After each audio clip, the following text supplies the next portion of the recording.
sad uskoro krenuti. Aha, hoću. Evo me. Jel trebaš ovaj punjač za ovo?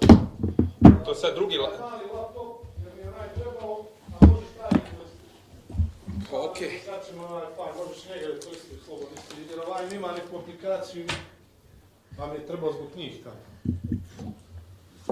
Napravio sam ja, oni će tu da rade u pauzama tvojim neke intervjue, neke takve forme. Ti napravi što misliš. Pa ću ja to da snimim, pa će oni da dodaju još ponešto i tako. Uglavnom da nas neće ići uživo, ne.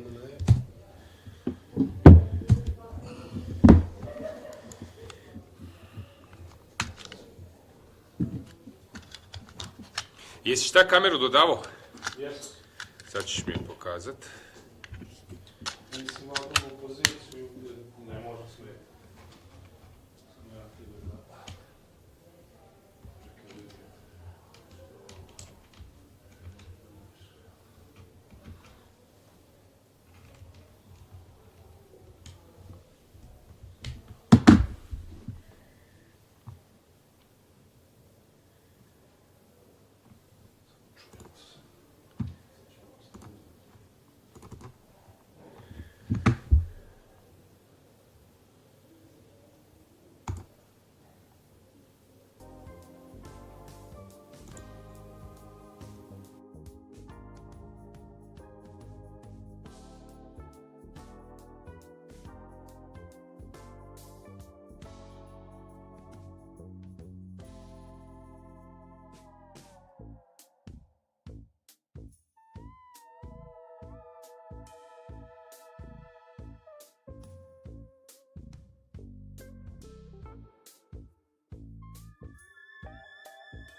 Chess connects us all, across countries, across borders. For those who travel for the game, staying connected shouldn't be a challenge. Introducing Global Cell, the official telecom provider of the European Chess Union. Connectivity is just a tap away. Simple, fast, and ready wherever you are, wherever the game takes you. Global Cell's eSIM works seamlessly across Europe and beyond. No SIM swaps, no waiting. Global Cell's eSIM is quick to install and reliable every step of the way. Stay connected with players, friends, and family no matter where you are. Share your checkmates instantly with effortless connectivity. From every tournament to each new city. Stay connected as you move and prepare to win. Join the thousands who enjoy true freedom on the go. Sign up today and make Global Cell your next move.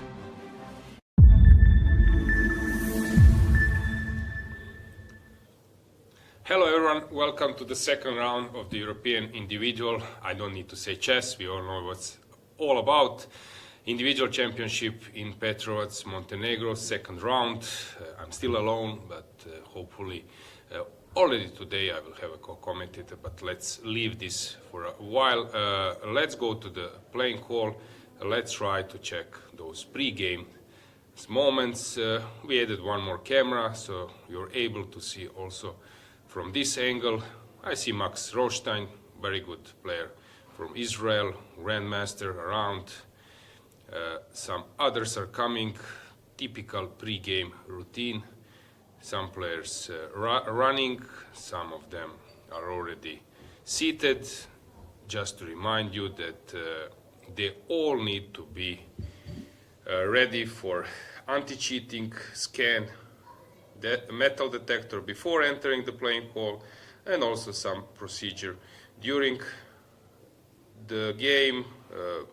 Main or chief arbiter for fair play is Stefan Eskaffer.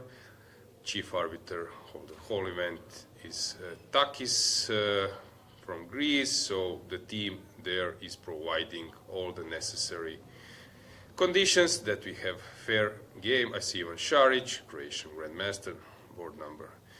He was seeded number 6, but today he's already on the 4th board because not all the favorites have won their games. Denis Kadrić, Grandmaster, now representing Montenegro, local hope, and some others around. So let's stroll around the playing hall. Let's check the next camera. So we are covering board number 5. Here you can see that on your, let's say, bottom left, that Vityugov Nikita is playing against Hannes Stefensson. We have him on the camera as well. Here we can go to the first board. The first board we have Fedoseev against Ioannidis. Actually, they are not there yet, so let's switch to another one. Second board should be Tarkan against Deak. Still no one present. Let's move on. Same goes for the third board, Navarra against Samadov, but we have on the 4th board Ivan Šarić seated. He is black today against Gökerkan from Turkey. Strong lineup by Turkey in this event. Actually, I was a bit wrong. I was expecting that already on the first boards we will have 25-50 players, but that's not the case. So Fedoseev is playing against Ioannidis, who is 24-97. Tarkan against Deak is 24-92. Let's go to the bird view. Let's check how players are seated there. So let's see how they are doing. Okay, still many players not present.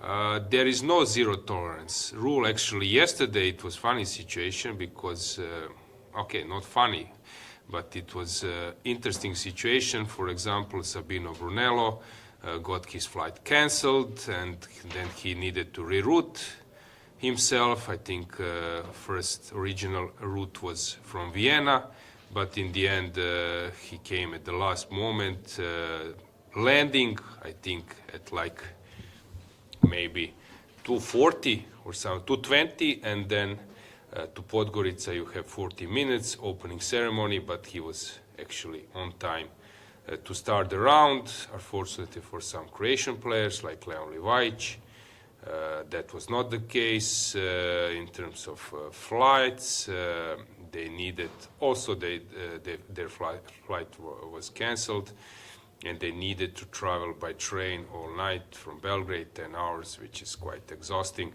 But I don't see any players missing.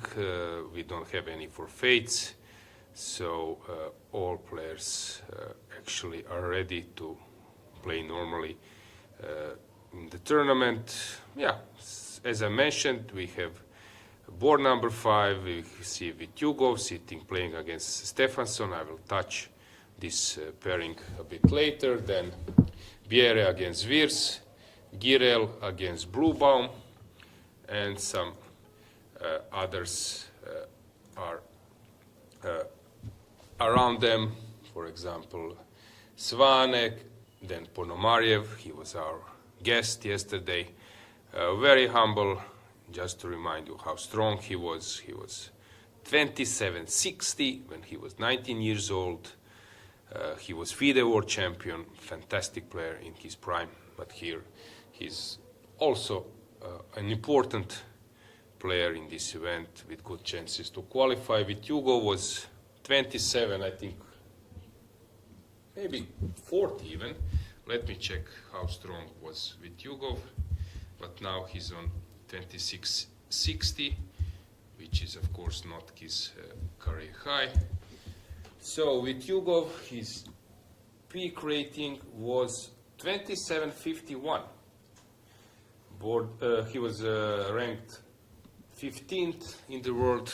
Today he's on 26.60, trying to recover his best shape. It's a moment maybe that we check our first boards seated. Let's go to the camera of the first match. Yeah, we have a first ceremonial move play. That's actually Fedoseev, who just standed up, and Errol Dervishi, Albanian Chess Federation president, grandmaster himself, very nice guy. He organized the last year Club Cup, many events in Albania. He has a huge energy, and he's doing a great stuff for Albania and for Europe as well in general. Very, I would say, person who can contribute to European chess. He's a lawyer by occupation, but as I mentioned, grandmaster, and great organizer himself. So greetings to Errol. So Fedoseev is seated. He's playing white against player I'm not familiar, so I know that Ioannidis was playing for Greece, and he's a grandmaster, but he's sort of younger generation. I was born in '83. He was in 2001. If I'm not mistaken, he's studying, or he was studying in US. I think he's studying grandmaster, but quite a tricky guy because I recall some games where he was playing for Greece, being underrated, and then scoring heavily. There are some countries where you have like grandmasters around 2,500. For example, Egypt springs to mind. They were playing always those team events and playing much better than their rating, and yeah, performing quite well. So Fedoseev is thinking what to do. We can switch to next board where moves have been played. Let's check the camera how. Okay, this is David Navarra, camera number 3 or board number 3. Let's check, do we have Deak on camera number 2? Board number 2, yeah. Yes, Deak is seated, but no moves there. Let's get back to camera number 3, board number 3. Navara is making moves. Navara is playing against Samadov from Azerbaijan. Okay, moves are coming. Bishop f5. We can stay for a while here.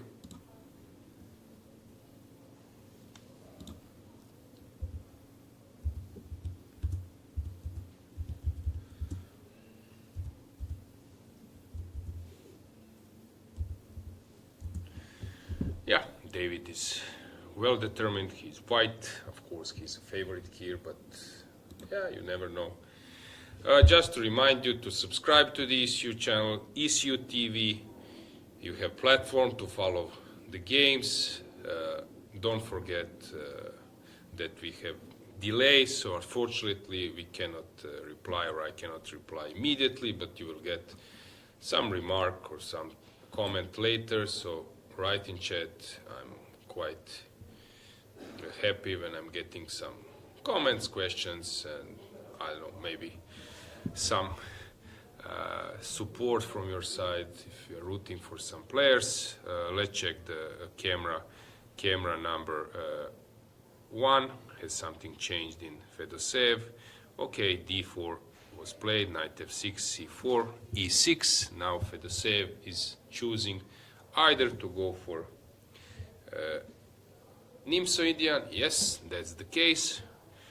So will black play d5 or bishop b4? I don't believe that c5 will be played, which is Benoni.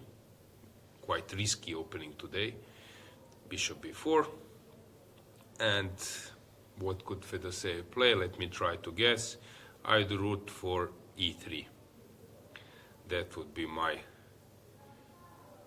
guess, but maybe queen c2 will come, or knight f3. Hopefully you can see, I think you are able to see it correctly. So no need for board yet. Let's stay with the camera. I would say that e3 is my favorite, but of course there are a lot of things. Yeah. So is it e3 coming or not? Okay, queen c2. I'm wrong.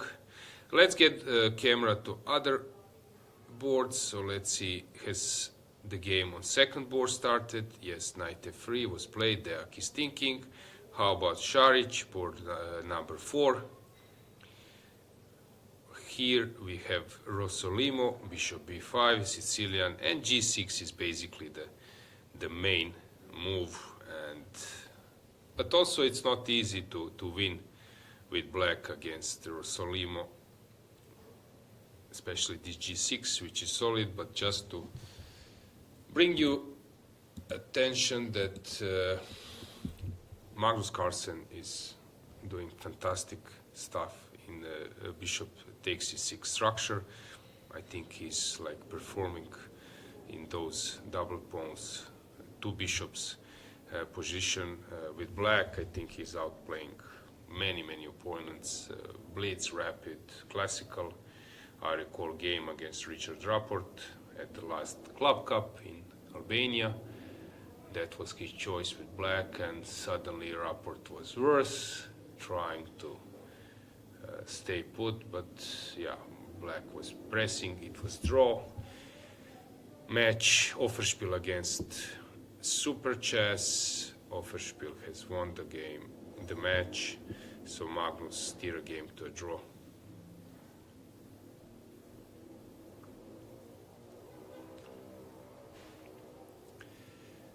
Okay, so Šarić is facing dc3, starting to think. Let's check our camera number 5, board number 5. How about Vityugov against Stefansson? Here we have Rui Lopez. They are thinking. d3 is on the board, so sideline. Just to remind you guys how strong Stefansson was. He was 26th for sure. Let me see, maybe even more.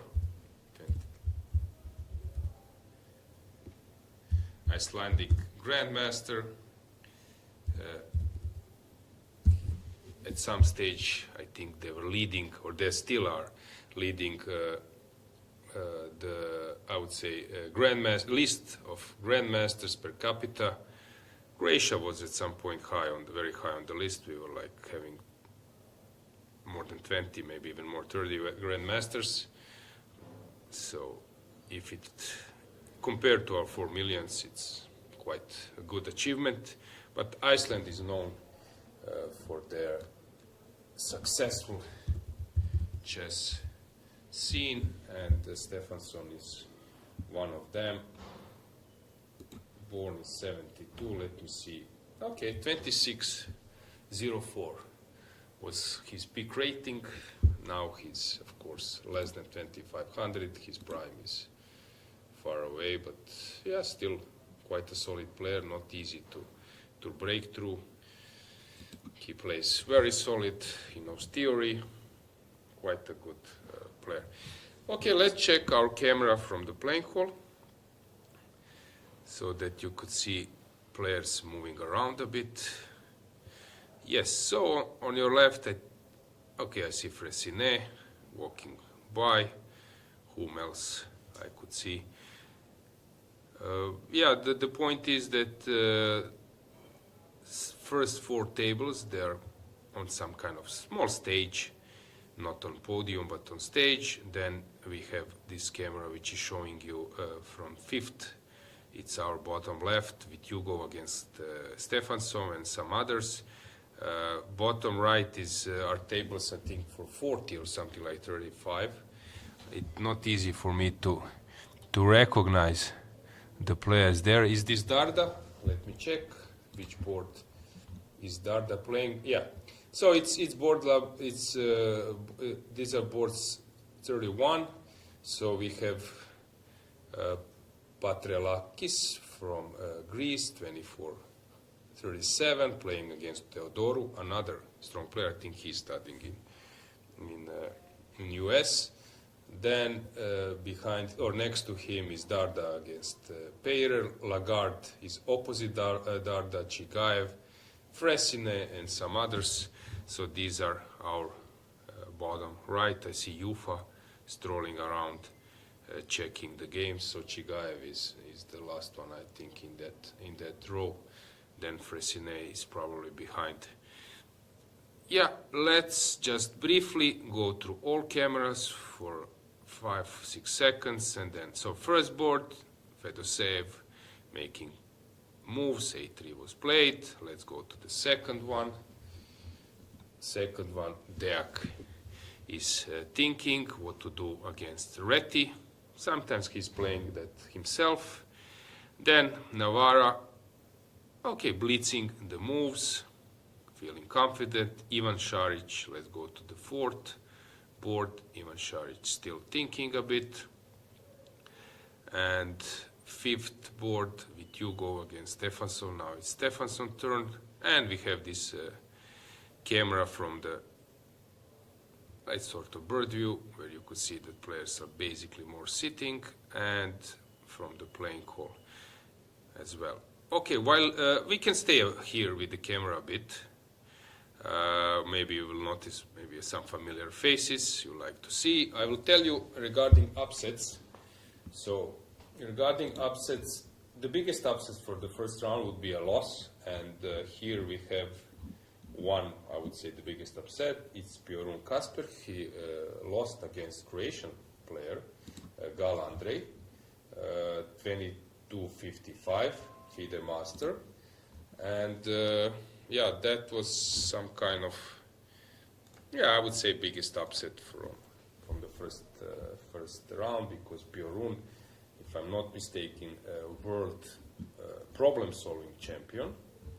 So he lost this first game, and probably the highest player now, with highest rated player with 0 points. Then also there is a Fernandez, Daniel Howard from England, also Grandmaster, rated 25.03. And then we have many draws. For example, as you know, Van Forest, Martirosyan. Actually, I met him today, and he's a big fan of football, Real Madrid. He asked me immediately about Dinamo Zagreb. in Champions League, and he said, I asked him briefly, so how was your first round? It was tough.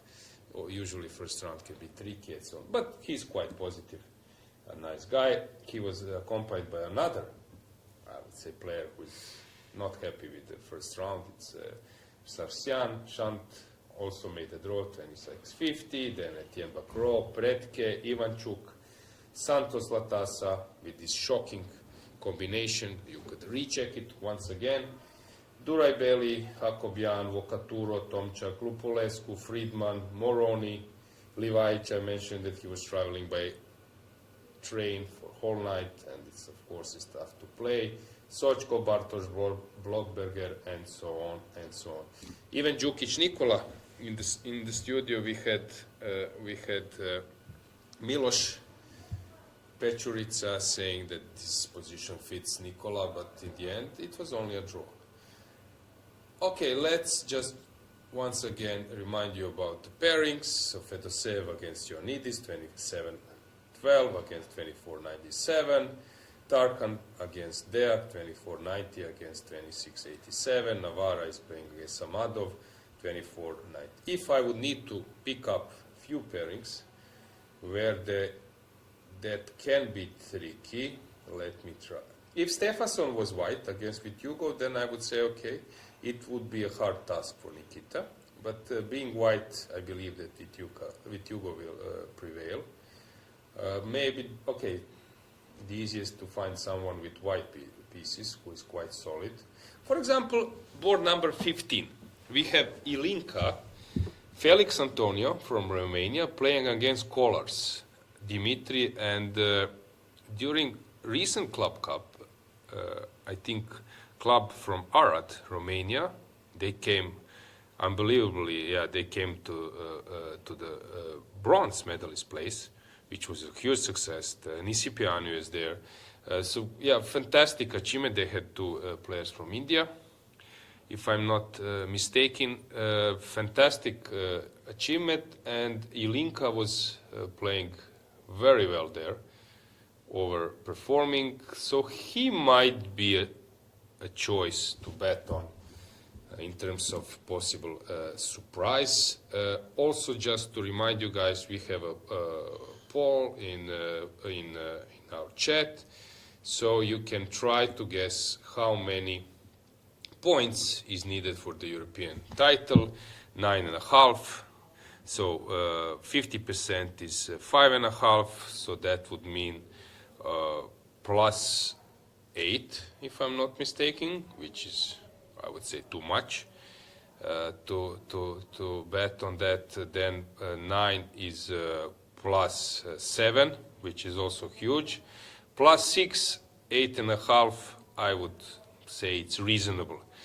8 also, but come on, there are some players who can score heavily, so you might try on that, to bet on that, saying that, yeah, one player might just win 1 by 1, and 9.5 or more can be possible. So if I will need to pick up some pairings where possible upset is around, Ilinka against Kollars, board number 15, we will follow that game. Let me try to find somewhere else possible game where, okay, one player might have an issue. Radovanovic against Demchenko, Anton 24-40 against 26-15. Board number 27, not easy for Anton. Bartel against Sarachi, for example, 26-13 against 24-39, board number 28. Gretarson against Hovhannisyan, 29th board, also tricky pairings. And okay, let's see whom else do we have. Chulum against Pultinevicius, board number 37. Ignaz Teodora against Romanov, board number 42. Romanov is known coach.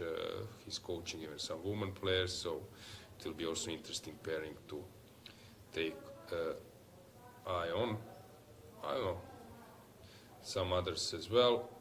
We will check.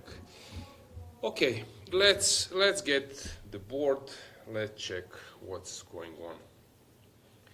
So first board we have Fedoseev. Let's see how the game is going on. We can check the opening, Queen C2. Yeah, Nimzo-Indian. Either you are a player who can live with double pawns. For example, Ivan Sokolov, he's well known for his great books about Nimzo-Indian and some others, winning chess middle games, and he was writing many books, but he was probably leading expert at some stage in terms of Nimzo-Indian.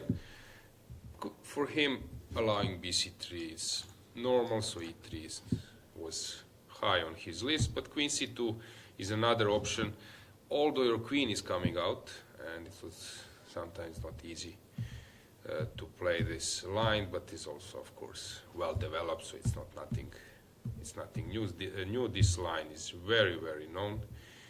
And now comes this H4, which is a move played before. I can even check, I will tell you that info.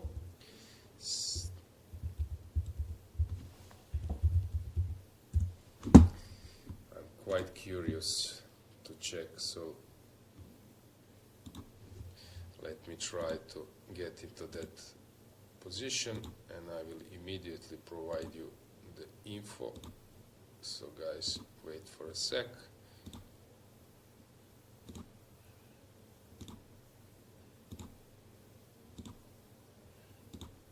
So it was played Queen C4, B6, and now this H4 by Nakamura. Yeah, Injic Hansen, I recall this game. So Nakamura against Oparin 2 years ago. Dingley ran against Nakamura 4 years ago. Kasparov played it in Rapid Blitz 2017. Ivan Ishevich, Grandmaster for Serbia, well known for great ideas. I saw him today.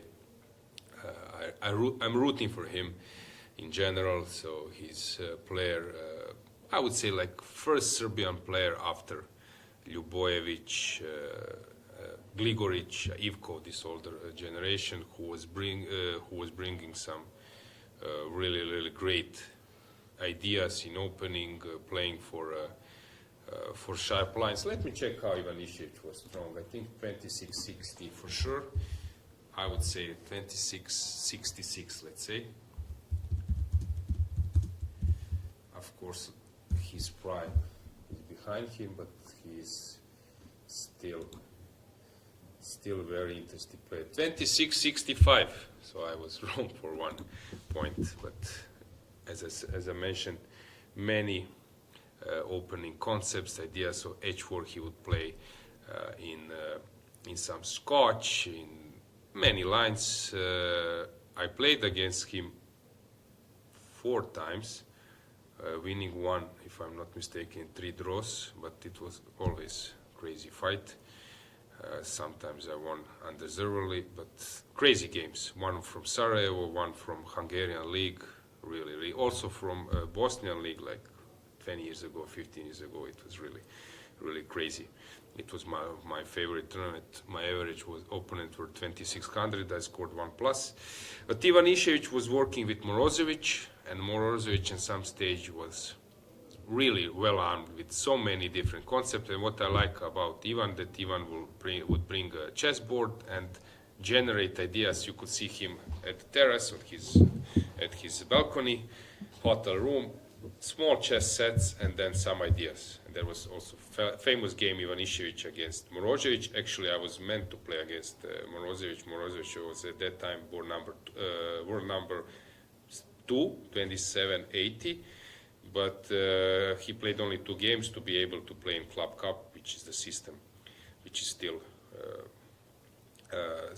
here for top players, that they need to play some games at national championship. So I would play against Ivan Ishevich. I was meant to play against Morozevich, but he left. Then I played against Movsesian. But after that game, it was some crazy Slav defense. Ivan Ishevich was playing H3, G4. With white, very aggressive, and it was drawn. And then Morozevich was sort of impressed by the ideas of Ivan, invited him in his team, and they started to work. But these days, if I'm not mistaken, Injic, another Serbian grandmaster, very strong one, similar like Ivan Išević in terms of concept, aggressive ideas. Now he's working with Injic, and during some interview last year, European individual, even Injic confessed that he was working with Morozevich as well. So this h4 is quite known in many lines. So when I see that it was played by Ivan Išević, I'm not surprised, because he was, I would say, like pre-Stockfish guy, because at some stage Alpha Zero, Stockfish, they started to push h4, but he was doing this much before. So yeah, this h4 is the move played by many interesting players. Let's have a board back. Let's check the moves. So h4 was played. Then came bishop a6, queen a4, queen d7, exchanges, knight e5. So what is the reason? We can have them on the camera as well to combine this with chessboard with the camera, that you could see Fedoseev as well. We can see that he's walking. So knight e5 was played quite quickly, and now it's black's turn to think. So what is the reason behind, what would be some kind of concept behind entering this stuff? Endgame, you expect that 27 rated player press in some middle game with queens on the board, but the point is they're also trying to mix, trying to play some endgames, trying to, I would say, direct their opponents, future opponents, that they also need to prepare for some slight plus endgames, not just top-notch theory. So it's also the way how basically they are not targeting one tournament, but they are actually making their whole visibility of their openings for some future events. So let me check about other games. We can go to the second board. So how Deak is doing? He's playing against Catalan. I just saw Dragan Šolak, grandmaster from Turkey. As I mentioned, he's working with Edis Gurel, future bright star, already bright star of the European chess. So Catalan, transposition to Catalan, and now came surprising move a5. What is the point? He just wants to, a bit confused, but also this is some way to create chances for a win in Catalan. Catalan usually players are playing with, I would say, two goals. One goal is to be super safe, and second goal is to avoid massive exchanges and these breaks in the center. So Catalan is some kind of long-term way of giving you chances to play for a win. So a5 probably fits in Black's concept at some stage. So he's playing this to confuse a bit the opponent. But also this was played. I can also check. I'm quite sure that this was played before. So let me do it. I will check. These days everything has been played, so I'm quite confident in saying that this is all known. So a5, yeah, played by Vityugov, Niemann Vityugov, interesting game. This year there was a match between Niemann against Vityugov, Niemann against Bakro, and against Giri. Played by Aravind last year against Duda, Magnus Carlsen against Cheparinov, 2022, Magnus Carlsen against Le Kwang, also 2 years ago, and so on and so on. Carlsen played it now, I see, like already 6 and more times.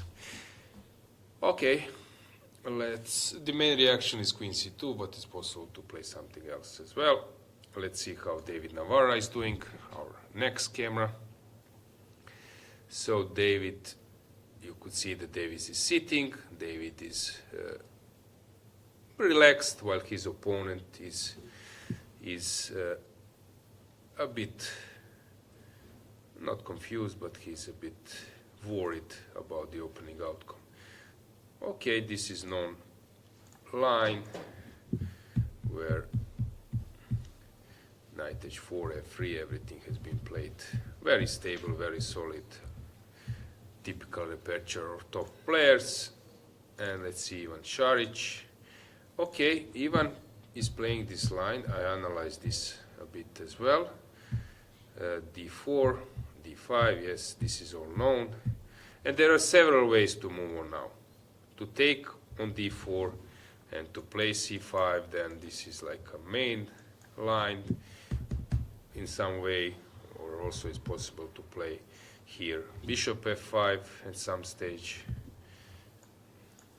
taking or immediately and so on. So many options here. Rook b8 is also known, queen c1, and now Šarić is thinking. Well, this fits Šarić style because it won't be a dull game. There will be some chances for both sides, which is usually Ivan's cup of tea. He was European champion 2018, very strong player, and even in good shape is a really tough opponent to meet. Sometimes, I was saying this, that sometimes exchanging fianchetto bishop is one of the main concepts how to play in some strategical way. Only rarely this is bad. So even if you have pawns on, let's say, light squares or something, usually exchanging fianchetto bishop is quite useful. Exchanging the same bishop but somewhere else is not so effective as fianchetto, because then there is a hole and king is not so secure. Let's see how Nikita is doing against Stefansson. Okay, they're making some move, playing d3, which is a sideline. Now the point is that black doesn't need to play the bishop on e7. He can place it on c5. Okay, this g5, famous Capablanca's game. So the point is that you start to restrict the bishop, but white is still not in castle, so white can a little bit postpone it. Okay, and now it came. It won't be easy for Nikita, because Hannes, he knows, he has a lot of experience, he knows how to come up out of the opening in this type of structures. Then we have Biere. Next board we can have them on bird view camera, but it would be too small, so let's keep this one. So let's check this position. Castles, bishop e7, d3 again, but now bishop is not on c5 compared to Vitjugov's game. Yeah, typical stuff, normal way to play. Let me try to find something more challenging. Catalan style with bishop d6, which is quite topical these days. I'm not surprised that Matthias is playing that type of chess. Frederick's one, it's always cool to play next to your colleague, your friend, compatriot. So this is typical for some moments. We have here Serbia. We have so Injic and Ivic. They're playing next to each other, at least yesterday. I will check today. I can check it immediately. So are they playing next to each other, Injic and Ivic? Yes. Board 24, board 25. So same goes for Germans. So we have Svane and blue bound, board number 7, board number 8. Let's see how Ruslan is doing. He's enjoying chess, but as I said, very strong player. On a good day He's the one not to be paired against. C3 is really, really good. Rauf, okay, playing something more challenging. This King's Indian Benoni mix, okay, then it transposed to Fianchetto Benoni. Queen C1, interesting move. I'm always showing this example how sometimes people were blundering. For example, knight d2, a4, a6, let's say knight d7. Okay, not in this position, sorry, my bad. Let's do it this way. a4, a6, a4, knight d7, knight d2, rook b8, knight c4, and now you can find, let's say, yeah, knight b6, you can find like, I don't know, maybe even 10 more, 15, 20 games where people were blundering this. Even some grandmasters. So the point is here that you have a rook on e8, and if the same things happen, knight b6, rook b, let's say h3, rook b8, knight c4, knight b6. Now the defense is rook e5. This is the way how you defend against this trick. But as I said so many times, I have witnessed this, especially in some rapid and blitz. So it's quite known. Okay, let's move on. Let's check the next game. So, okay, let's go back basically to the game, sorry, my bad. So rook e8 was played, bishop f4, queen c1, g5. Okay, quite challenging. And Rauf likes to play this way. With white, usually he's choosing a little bit more stable way of play, long-term maneuvering, having always chance to press for a long, as I mentioned, to have fixed structure, stable structure where he can maneuver with pieces. While with black, he's not afraid against lower rated opponents. He's not afraid to take a huge risk against higher rated opponents. He would play something where he's suffering a bit, but he can move around dark square strategy, knight against the bishop, and so on. Let's check how Alan is doing. Yesterday he was playing a tough game. Okay, here we have Petrov. There is a funny story with Stafford Gambit. Nigel Short has said, long live Stafford Gambit, because it saved like few hours in my life in terms of simultaneous display, because everyone is playing Stafford, because for example here if people they don't know how to play, there are several crazy lines and you are just losing, and it looks fantastic. There are some YouTube videos and people are so happy with the Stafford outcome. For example, here then comes, I don't know, h5 and so on, but here this c3 just buries the line, and Nigel of course knows it. Even me, when I'm playing in simuls against Stafford, usually this position is on the board, so of course it's not the opening you should play against stronger opponents. So here d6 of course is the main move. Bishop d3 against Petrov, you can try whatever you want because everyone has already tested everything, so it's like a matter of taste. There is no advantage, but you just need to come up with something to confuse your opponent. It's interesting that here white is playing this type of position, but yesterday Alan was playing very tough endgame, so he's ready to play different profile. This is more like a martial attack way of endgame, where black is hoping to get compensation with two bishops. I was playing differently, so actually I won the my last game at the Hungarian League with this concept, but mine was that I was playing with two bishops in complicated Sicilian battle. In martial attack, you have like this majority, queenside majority, and basically you are trying to liquidate. So your point is to keep this asset of opposite card bishop as some kind of mechanism of getting into opposite card bishops or similar stuff. So it's not the same. While in Rouser and some other Sicilians, you're playing for compensation and you're trying to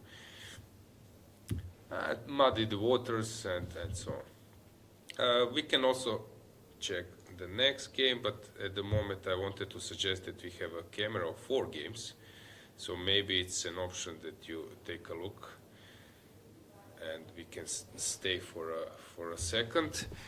So, who looks most confident? David Navarra, usually. That's him.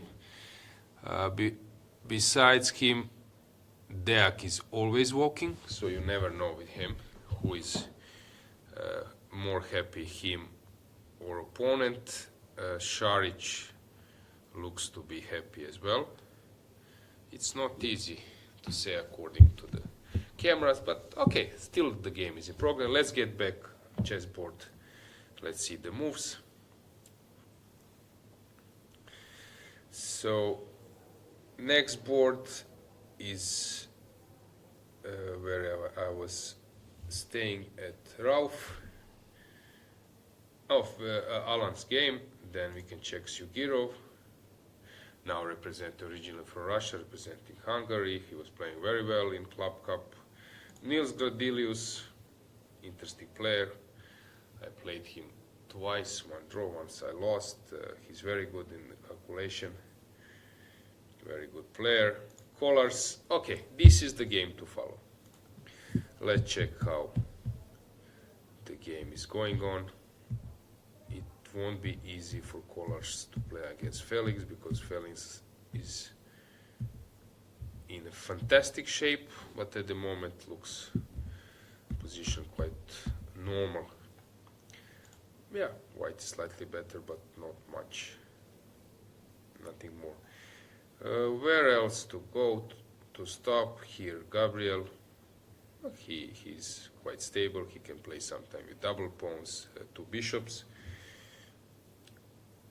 Korobov is very entertaining player. I like his games.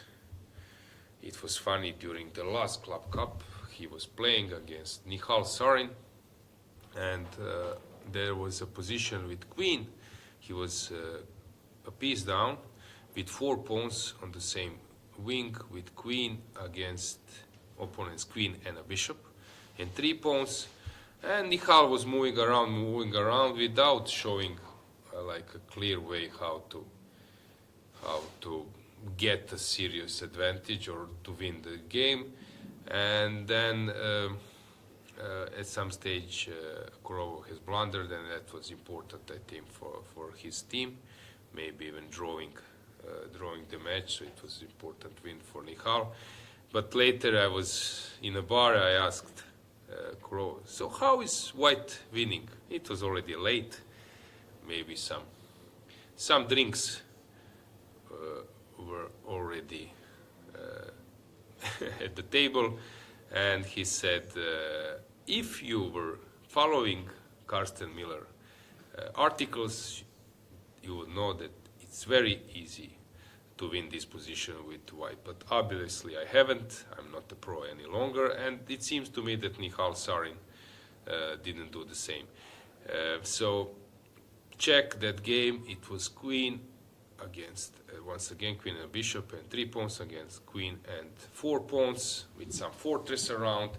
Try to check it how it was played, and if you have some concept how is the winning side winning that one, you can write in chat or comment. Let's move on. Let's see the moves. How Maxim Rothstein is doing. Very good player. He's back on track. As I told you, Maxim was rated 27. What did I say? 27, 10. Let me see. Working for Boris Gelfand during his match against Anand. this famous documentary movie I was mentioning to you. Album 61. I played against Max only once. It was a draw. He was already close to 2700. 2710, big rating. Very good player. So he's now 2636. Not the same, but he's steadily moving up, back where he belongs. I think he lives in Prague now. Edis Gurel, I was joking today during lunch. Edis was with his mother, and they were in a row. There is a row for meals, and I was joking. And basically, they were finishing choosing the food, and then I said, I was joking that let me check what champions are eating to copy, and we had a little bit like small talk. Very nice. Edis is very nice. Yeah, junior player, future star for sure. So he's pressing, playing with two bishops. Ivan Cheparinov next to him, playing Sicilian. Okay, this is already probably better for black, but it won't be easy for Ivan to convert. Of course, he's already much better. Injic against Sedlak. Okay, that's an interesting match. Let's check. 8-6. Sedlak, of course, will play something off bet. Injic playing interesting as well. Sedlak at his prime was 26.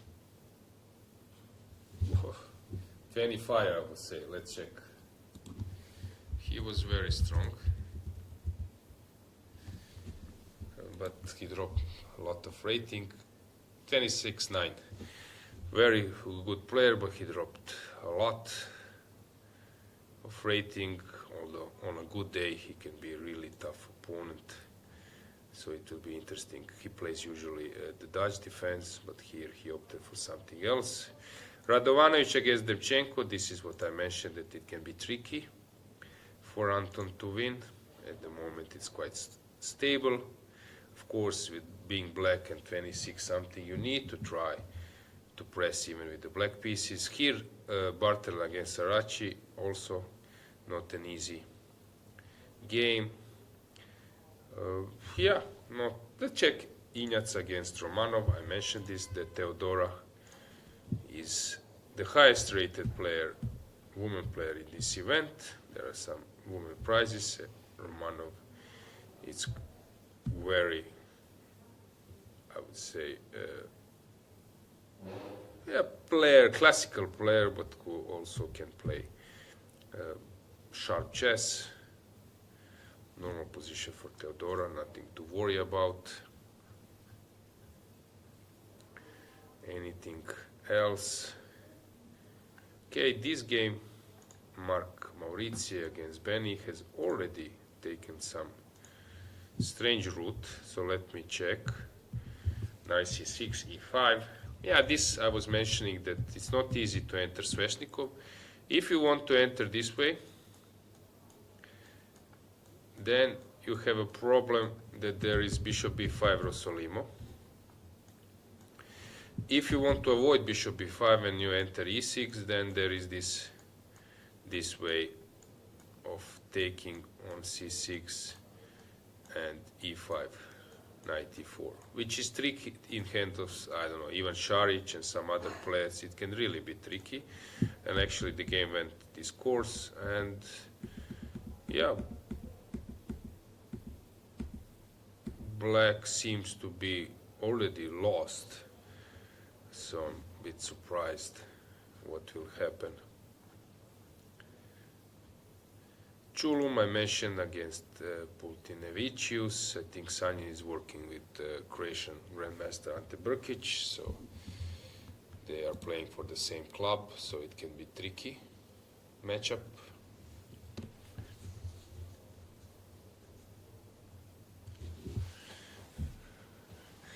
Yeah,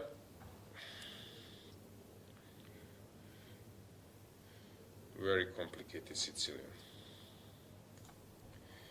So let's go to the playing hall.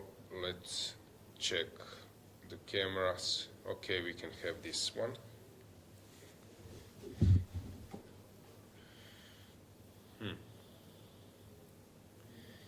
What I can see that, yeah, some of the players are walking around. Of course, this is a route for toilet.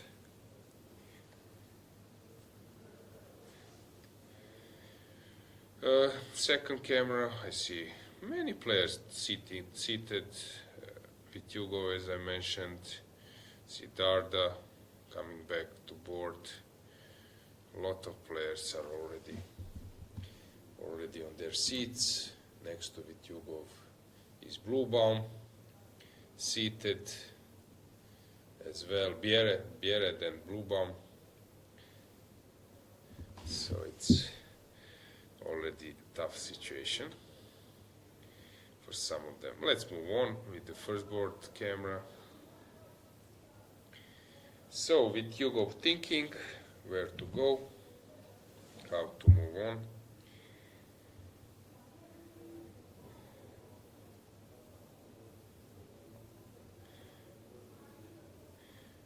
We can stay for a while here.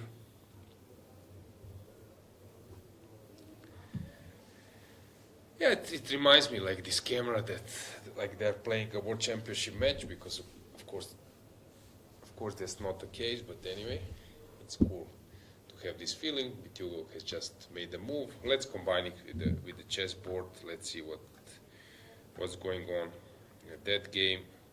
So around here we left.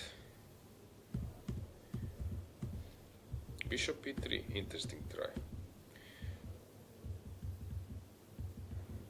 I don't believe that White has anything tangible here, but he's trying to show that everything is under control, but I don't believe this is the case.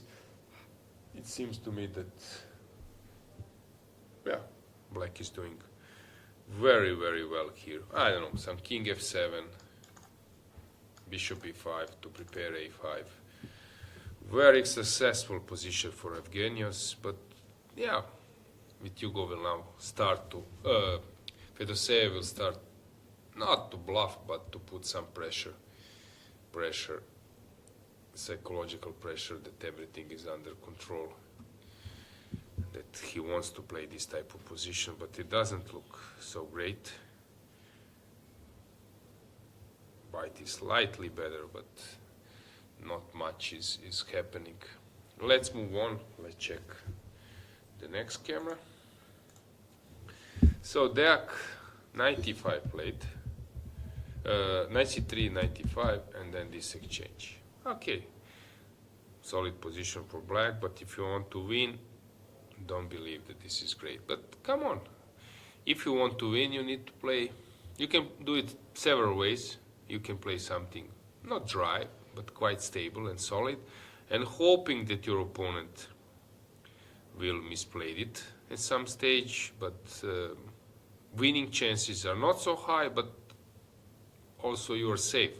So basically you're not risking anything.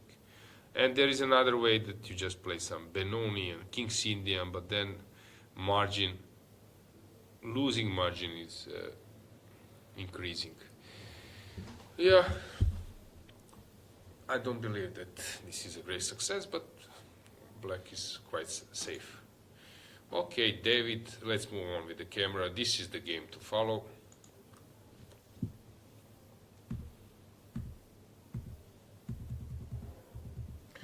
So what has happened here? They're just blitzing the moves. Sometimes this is known that David is blitzing, but sometimes Azeris are doing the same. And here it was crazy how both sides were blitzing. Let's stick to this game for a while. I would love maybe to check them full screen camera just to have a better angle. So guys, what do you think? Who is more happy with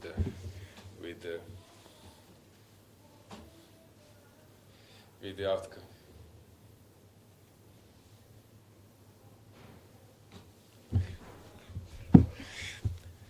I don't know if I would need to.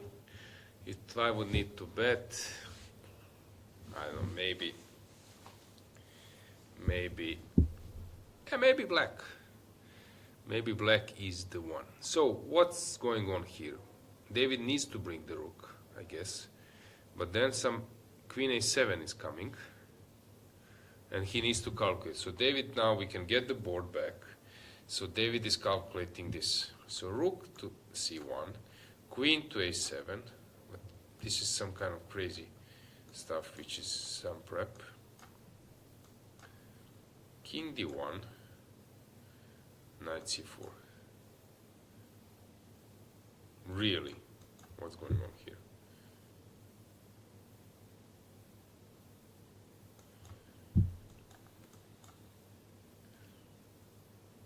Let's say this type of position can happen.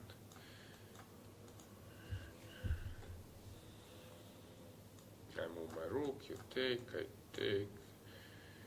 take, king d7, this type of position. Okay, white is better, of course, but to be able to win, maybe even this g6 double pawn helps black, because black will fight against this central movement much better. This is known, for example, if you have 4 pawns, rook's endgame, 4 against 3, that sometimes it is better to have f7, f6 double pawn and edge pawn, because you are fighting more towards this central pawn push. Probably that's some kind of concept. Maybe it would be easier for me if I would have a co-commentator to check this line, but maybe I can do it anyway. I'm quite curious to see was this played or not. Sorry, let me check. I can give you a full screen camera so you can see yourself while I'm preparing.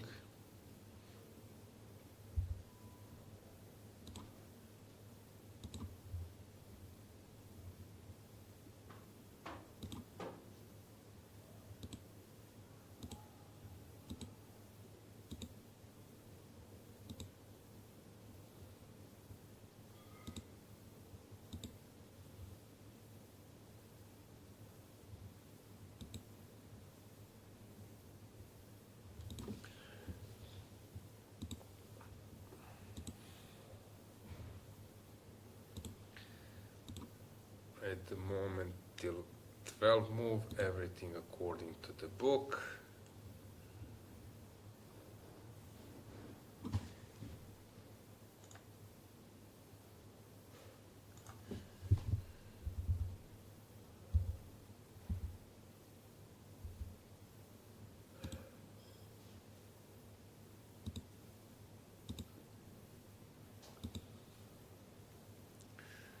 David has calculated everything.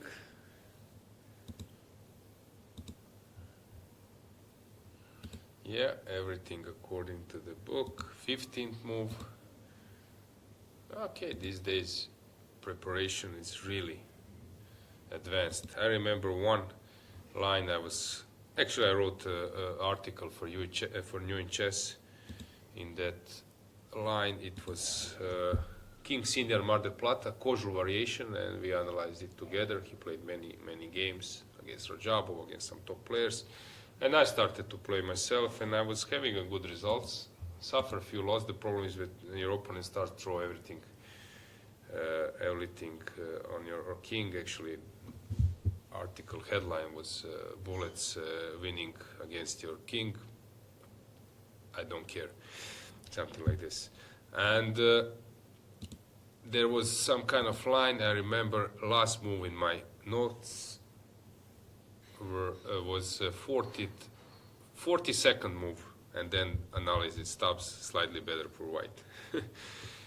So everything was played, guys. I'm checking. It was played. Everything was played.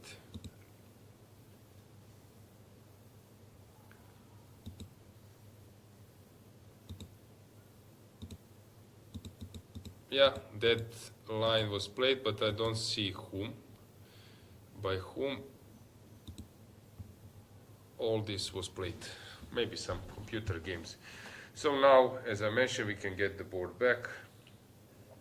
So it's like computers analysis. So we are in this position. Everything was played. I think this whole line. So David wants to be with pawn up, but it won't be easy to do anything. Yeah, then more than pressing for a while, but of course it's only playing for 2 results. Maybe like 30%, 20% for a win and 80 for a draw, but still you are quite safe. Anything in chat, guys? Don't forget that you can ask. The chat is delayed due to the anti-cheating measures, so I need to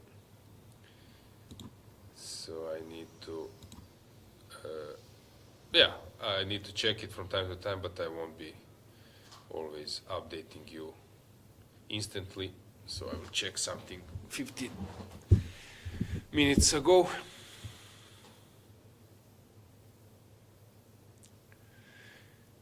Quite curious what will happen here.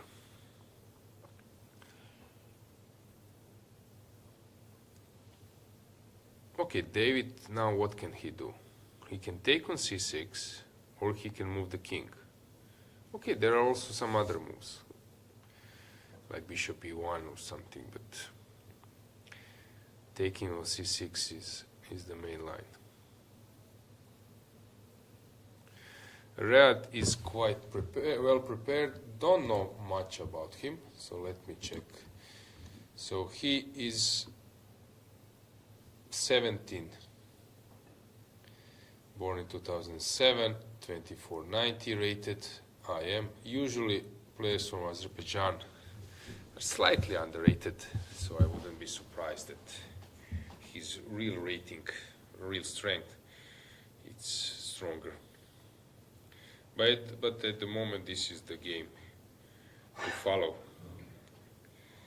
because suddenly we are having, okay, we are entering the end game, or in few moves we will.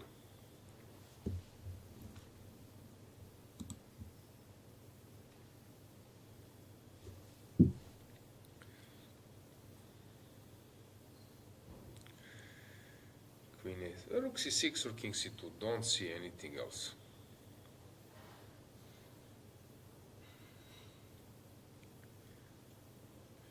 Okay, while David is thinking, I might jump to other. We can stay with the camera here. I will just make moves from other boards. Bishop if I play the good move. Here, queen d3, not much is happening. Šarić, let's check. Here he's playing. Queen c1. Bishop f5.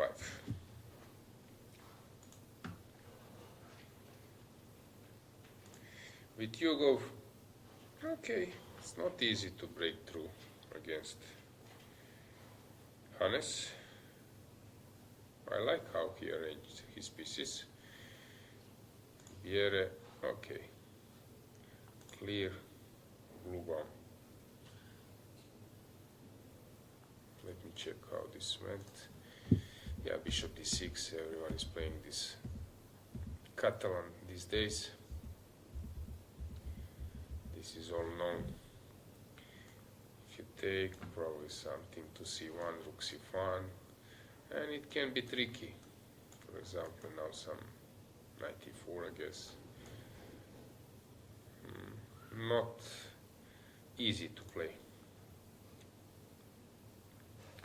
Svane, okay, hang on, this is interesting. Khan Sicilian, bishop e3. This is a sideline, and then bishop d3, but these days everyone is trying just to get the game somehow. I like the potential of white.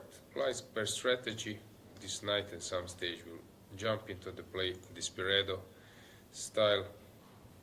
Interesting. Ruslan, classical stuff. Max, a little bit more interesting. He's playing modern. Tigers, modern.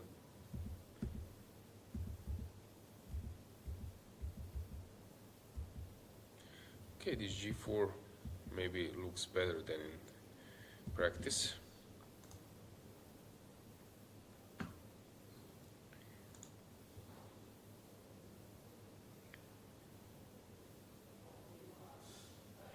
Rauf, complicated position, but he's playing Benomi quite often, so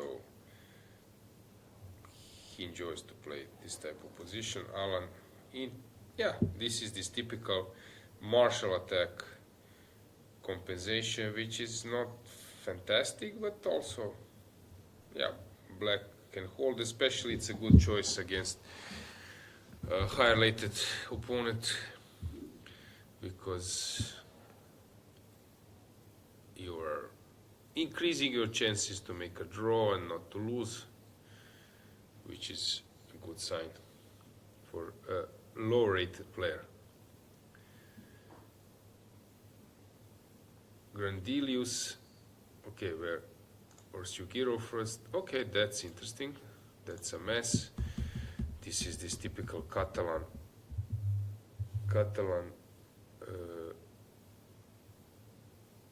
Dutch mix. So he was waiting that white pushes the pawn. Now came this knight e4, f5.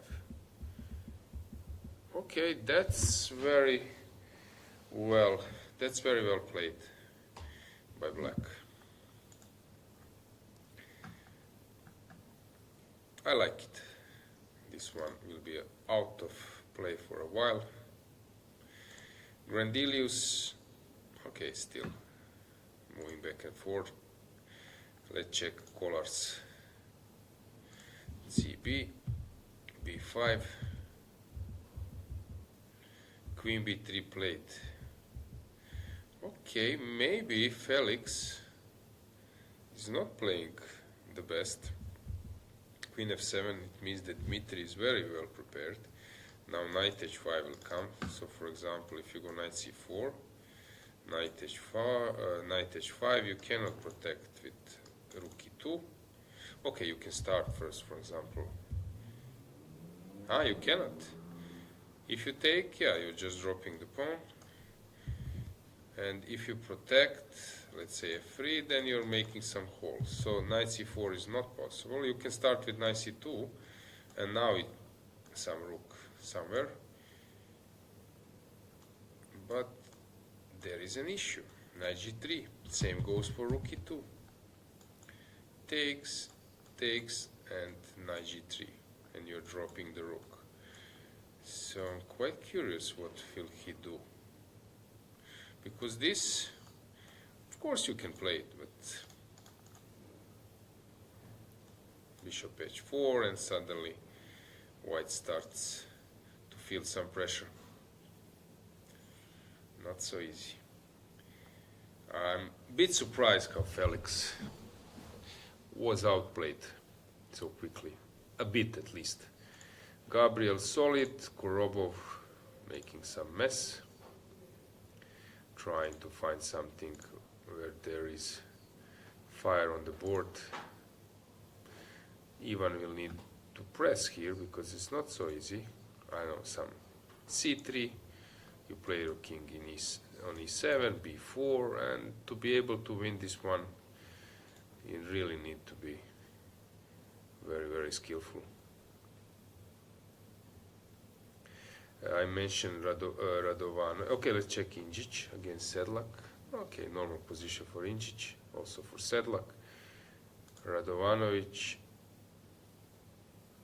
he's playing this King's Indian.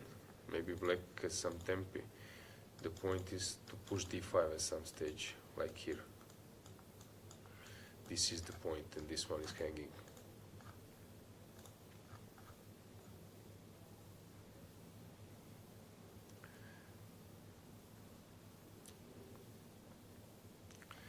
This one I was mentioning. Okay, still white is pushing. Here, yeah, we stopped for a while. Bishop a6. It looks like completely winning for white. So I'm quite surprised. Let's go back to first board. So Fedoseev, he's trying to push, but I don't believe that he's going somewhere. Let's go full screen. Let's check. How is this game going? It looks to me that black is playing really, really well.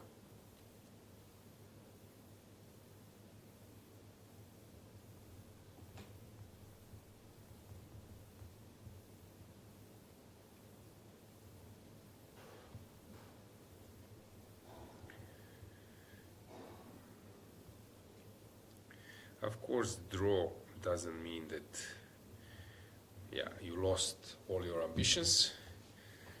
But being 2700, playing against 2500, it's not great if you just steer it to a draw without a fight. So now Vladimir is thinking where to go, what to do. I got a question, a comment in chat. Is this live or delayed? So it's delayed 15 minutes. This is a measure how we fight against cheating. Yeah, it's much complicated for some persons who try to cheat because they don't see games live. Only problem where we are suffering is chat, because guys, you are getting delayed info, and then you start some question and it's already quite late since we moved to another topic. So you want to jump in with some comment. I'm at some topic, you want to jump in with some comment, but I'm already somewhere else. But okay, this is what we should do at the moment, since there is no easy way to fight against cheating.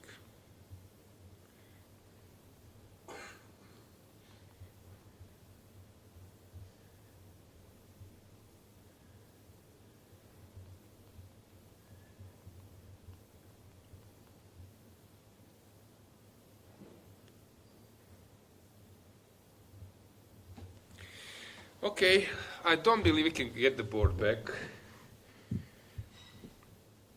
Let's try to discuss this position. So it's an endgame. Black, of course, is combining dark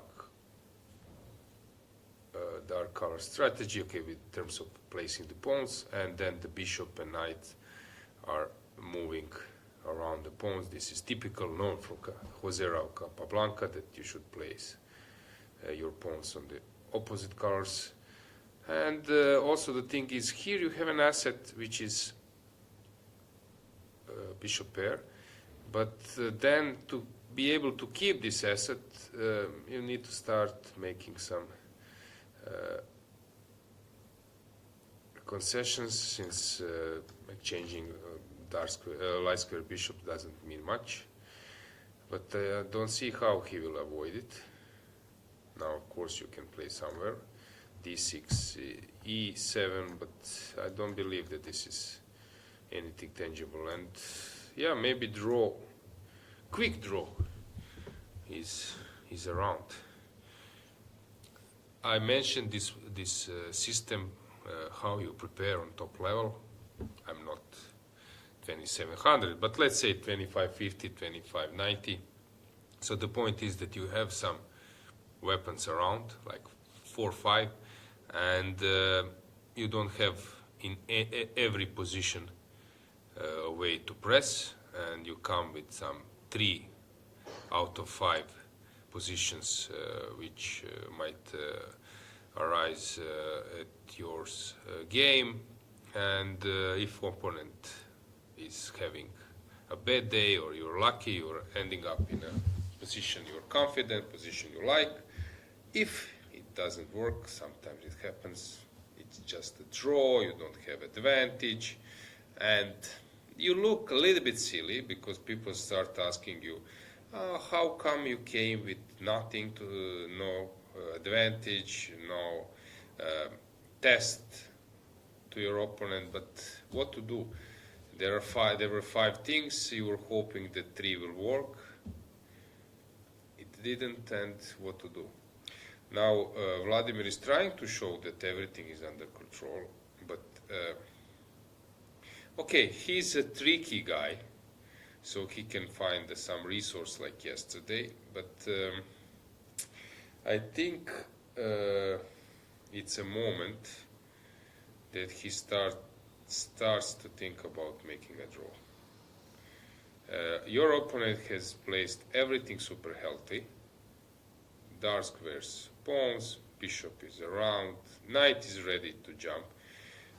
You cannot say that you can claim advantage with this setup. So this is a moment where it's very important, will you cross the line? So one move late and your opponent might start to decline your draw offer.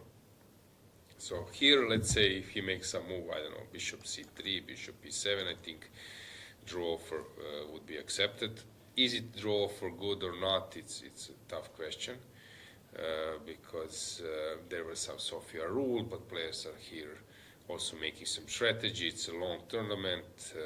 It's not easy for them to fight 11 rounds, classical chess, so draw offer might be a normal to be allowed. But here, I think opponent will accept the draw. Now, I don't know, some knight c5, yes, played, and I'm not sure now that if with white I start offering a draw that it would be accepted. Now, for example, here, I would say that chance for accepting a draw offer would be like 70 or 80%. Here, it's for sure 50-50.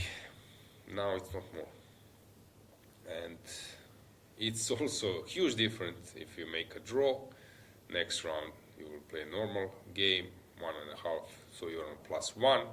The point is to make +5, +4, or +5, so it's not so far. If you lose, then everything is undermined and it's not the same case. Let's go full screen. Let's check the camera. I would love to get this feeling about Fedosev's now body language. I'm not in the playing hall. Usually when I come to playing hall I can sense how the situation is going in terms of who is fine, who is not.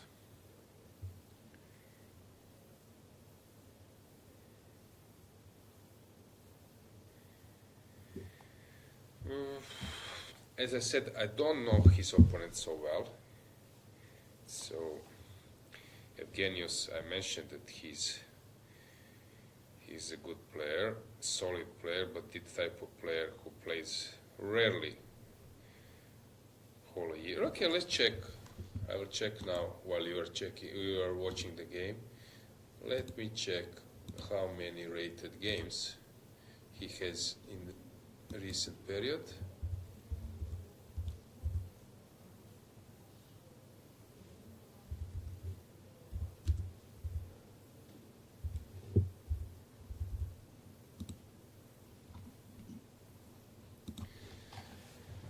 So as I mentioned, born in 2001. Calculations. So November, okay, he played something. October he played. September he's playing. Only April no games. February no games. November 23 no games. Basically he's playing all the time. So it's not that he's okay, although November 9 games, October 18 games, okay, September 9 games, so he's playing one tournament or sometimes even 2 per month, which is not bad, but he was not so active before. As I recall, May only 2 games, April no games, March 2 games, probably some weekend league, February no games, January 9th, December 7th, November no games, October 7th, September no games, and then 1 tournament per month. Okay, not so small number, but still, he's not playing all the time. And he had some success. Let me check. In 2011, he was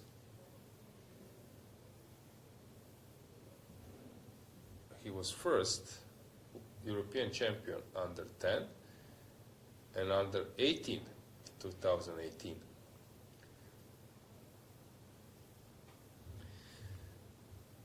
So, European individual champion 2018.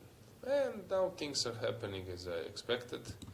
So Fedoseev is thinking, not being so happy, and now it's a moment. So, one move late, I would say. One move before, if the same thing happened, maybe without hands on his head, like poker-faced, offering a draw, that would be accepted for sure. Maybe still, as I mentioned, I think it's 50-50 now. Okay, maybe I'm overestimated declining the draw, but black is not risking much. And suddenly you get those thoughts that, okay, when I will have this type of position, so 20 minutes ahead on clock, super safe position against 27-12 player. And suddenly you start enjoying yourself in that role. I want to play for a win, I want to be a hero. While, as I said a move ago, okay, I'm playing a role where I just stopped super sharp player, strong player who has wins against Magnus Carlsen and some others. But now you are in different role. Psychological chess is psychological game, guys. Don't forget this. Moves are important, but those info and experience is very important. Of course, I'm doing this now, this ex cathedra, but the point is here to give you this insight. It's not the point to criticize. It was famous, for example, famous TV commentary. I'm doing TV commentary on Croatian TV, national TV, prime time every Saturday, but I'm always trying somehow to avoid those situations when I'm criticizing moves of top players, because when you're not sitting at the board, everything looks easy. I get this feeling when I come to the playing hall, and when I enter it, I feel the tension. And this is the point, trying somehow to explain you, or to show you that how hard it is to play on this level. But it's not easy. You have engines, you are watching from your home, you don't feel how huge is the tension. And when you enter the playing hall, suddenly you see that there is a really tension around. Okay, maybe the question is that black has offered a draw. Also, that was my concept, that somehow for live games, we should have some click. Because before it, and I think according to FIDE rules, that you should write a draw offer. I don't know it's obligatory, but I think it is. Maybe even, but not many players are writing it. But here in broadcasting, it would be very good way to get an insight about the game, so about the draw offer. So that there is some kind of light, and then they have an info, okay, there is a draw offer, you immediately get it on live boards, and suddenly you see draw offer on 5th port, on 10th port, although some tournaments are forbidding it, so future is uncertain, but anyway, that you know, board draw offer on 20, that's why the guy is thinking, and so on. So I'm curious now, because Evgenios is not sitting at the board. He's not present at the moment. So he will come back. Will this move, is it the reason why Vladimir is not standing up? Because he wants to offer a draw. I'm quite curious. Without a sound, I will catch it. But okay, now I know. So he left, so there is no draw. We can get the board back, so let's check the moves. So what's going on here, guys? Black is already slightly better. So this looks like a dream position. If Vladimir would be black, then of course he would feel so comfortable and he will start pressing. Let's check what is going on in other games. We can stay with camera here. So Deak playing this Dutch defense style variation, and Navarra, he played King C2, which is also possible. Maybe we switch camera to board number 3. I'm curious to see who is happy there. So David has left the building, and Rad is thinking. Okay, now that's nice e4, rook b8, these are the moves. Šarić, okay, having a normal position. With Hugo already in a messy one. Bjerre thinking. Trying to find, okay, this one is interesting. Is Frederick already ready to launch a deadly mating attack? Probably he is already winning. Some queen h5, queen h4, or I don't know, queen e2 even. It's just winning. Max under some attack, but still fine. Rauf, okay, moving around. As I mentioned, for him it's very important the structure is defined and that he can move with his pieces around. Yeah, bishop pair compensation. Grandelius, Ilinka under pressure. So queen f7, play rook f1. Okay, now knight h5, d5. So I was completely wrong. I was completely wrong in assessing this game. I expected that Dimitri would suffer a bit, but this was not the case. I saw one comment or question in chat. I am 2200 on Lead Chess. Can I become an FM? Of course, everyone can become an FM if you are, I would say, a player who is devoted club player. Yeah, you need to invest probably in coaching, start playing tournament. The problem is that there is a lot of material available on internet these days, and so many books and so many stuff. But the problem is to find what is suitable for each particular individual. This is the main issue. So how to find something which will fit your style of play, your level of understanding, your situation of being able to play tournaments. Are you able to play over the board tournaments, only online tournaments? Are you there? Are you maybe in some kind of touch with stronger players to be able to be motivated to catch them, to discuss some topics, to realize how they are thinking. So there are a lot of different things, and suddenly you're getting a book or content, and there is no clear sign for whom it's devoted. So it's very tough situation. That's why people are basically hiring some coaches, coming to some seminars. There are many, like for example, ECU has training seminars when you can get some insights from very good coaches.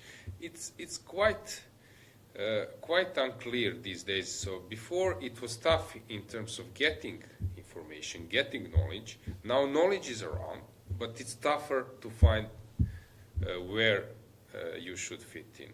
So that's I think is the biggest issue the biggest challenge. So how to find appropriate knowledge for your level. Where else to go? Just brief check. Has something changed in the games we will follow, and then we can have a short break. Injic fighting. Ivic already having a nice position. I mentioned this one and as a possible. Okay, d5 as a possible game where black will have some problems to be able to win a game. That's basically it. Okay, this one I was also mentioning. Yeah, white is pushing. Teodora Ignac. Yeah, it won't be easy for Evgeny to win this one. Yeah, last check of the first boards, and then we can have a break. Fedoseev under some pressure. Deak normal position, but white is also fine. David is waiting for his opponent to make a move. Šarić having a normal position, although white is also safe. With Yugov already some kind of mess. Just a brief check. Interesting. The point is, if you take, I take, and if take, I take queen g3. And basically very interesting play by Hannes. And I'm not sure how will Nikita react. Okay, let's leave you with a bird view or cameras from the playing call, and let's have a short break.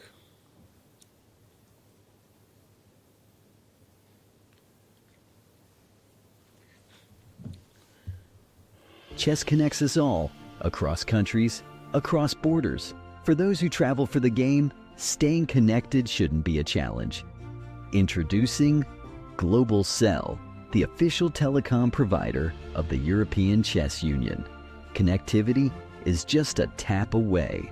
Simple, fast, and ready wherever you are, wherever the game takes you. Global Cell's eSIM works seamlessly across Europe and beyond. No SIM swaps, no waiting.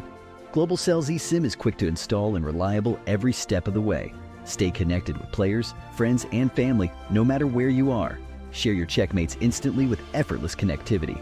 From every tournament to each new city. Stay connected as you move and prepare to win. Join the thousands who enjoy true freedom on the go. Sign up today and make Global Cell your next move.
Chess connects us all, across countries, across borders. For those who travel for the game, staying connected shouldn't be a challenge.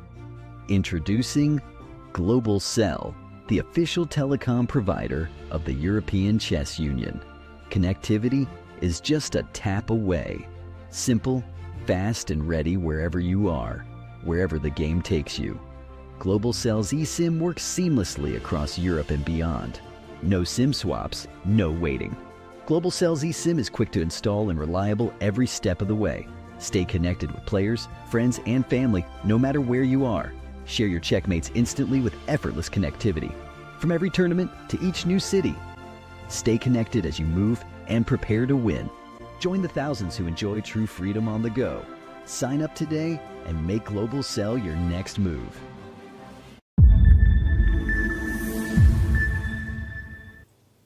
And we are back. Let's check what has happened in the meantime. So around here we left on the first board, so let's check the camera and the board. Fedoseev in some kind of problems. Let's have a board as well so that you could see the moves. So around here, a5, bishop d2, and then came rook d4, the best move. And Fedoseev is thinking how to react.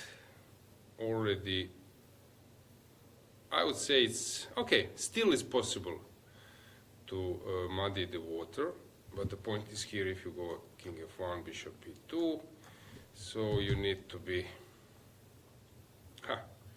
maybe starting with rook g3. Now black is probably fine with rook takes, but also he might play for more, but it's already quite complicated. Although this, I would say, pawn raid might not be the best. I don't know, some 96 looks to me safer for black, easier to play, and then white will stay with similar problems, but this way black is okay, taking some risk as well. King f1 of course not, but some rook g3 or rook h2. But black is of course doing very well here. Let's check the next one, how Deak is doing. Yeah, solid for black, solid for white, typical, but now some g5 will be needed, which is not an easy way to move on. This one I'm much more curious. Let's go with the camera to David Navarra, combine it with the board, that you see the moves as well. So we left around here, knight a4 played, which as you can see that engines are bearing.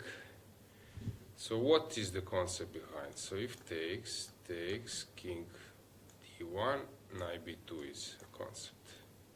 Queen b2 and bishop a3. Not an easy combination, but that was probably something black is counting on. But now there is this king b1 option. Looks crazy, but now if without this knight it would be a checkmate. But this knight basically is helping white. So will David go for rook c6, king b1? So rook c6, king b1, if you protect with queen c7. This type of position. Okay, this is not an easy move now. Queen b3 to spot bishop b5 is actually just winning back the piece. But David is a superb tactician and calculator. He is the one to be able to spot it. Let's go full screen. Let's see how David is doing. Is he ready to go for rook c6, king b1? I would give like more than 80% that this will happen. This is in his style.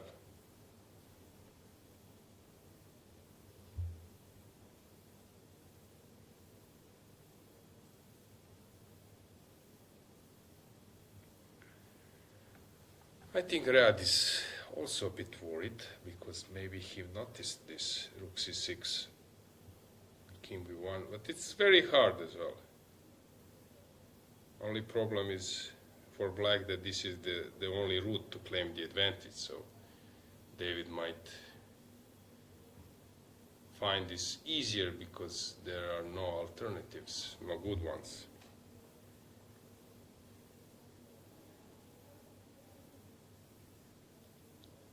Rook c6 or not? Okay, let's get back the board. Let's see how Ivan Šarić is doing. We can stay with the camera. We can stay with the camera with David Navara to see will he play rook c6 while I'm showing the moves of Šarić game. So around here we left, and Šarić is thinking, okay, black is not risking anything, but now Šarić will think how to fight for the advantage, where to go. Okay, some g5 will be played, long term h5. He will start rolling his kingside pawns, but it's not easy to yield anything. What's going on here? Queen d3 played in with Hugo against Stefansson. Queen h4. Okay, it's easy to go wrong because it's quite complicated. You have many ways to move. Queen can go to f4, knight can go to e7, h4, so many concepts. Unclear, if you would ask me, but it looks that black should be fine with this kind of initiative, but long term also there are some weaknesses. If the pawn was on g7, it would be much better. But with pawn on g5, it's not clear. I saw a question, why was Gotham Chess not invited to this tournament? If I'm not mistaken, he represents US, and this tournament is only for European citizens or people on European rating list representing one country in FIDE list. Where else to go? Let's see, Biere. Okay, Nico seems to be doing fine. It also is typical white's advantage. Bluebaum. Okay, having a weak king, but being a pawn up. Svane has lost some advantage. Let's check how. He didn't play queen h5, he went for bishop e6, which seems to be good for black. Now he will need to find something to keep the game going. Ruslan having a normal position. Varmedam, okay, here we have a mess. So white was pushing, this g4 maybe was not the right way, but white was hoping that some sacrifice will be the way to go, but that didn't happen. And now this is typical for opposite castles, you just run. Who runs first is the most important.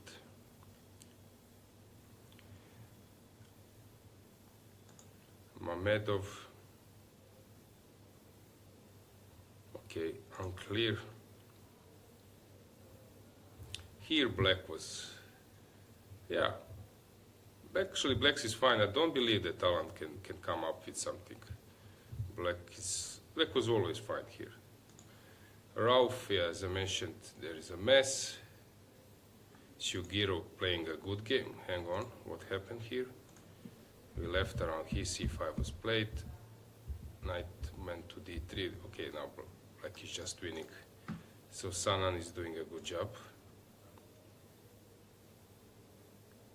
Gorobo pressing quite easily.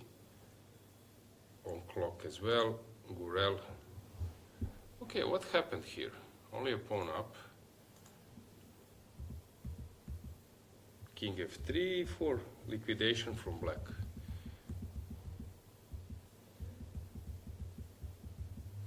Don't believe that black is suffering. Injic has made a draw against Sedlak.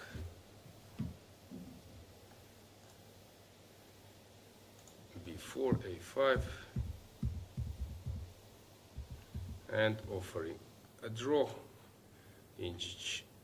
Okay, you never know what's the strategy, but he feels that this was not the game where to push. Radovanovic against Demchenko. Hang on.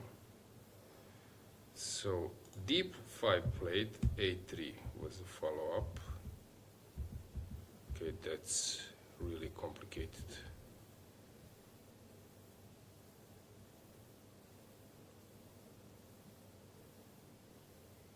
Oof.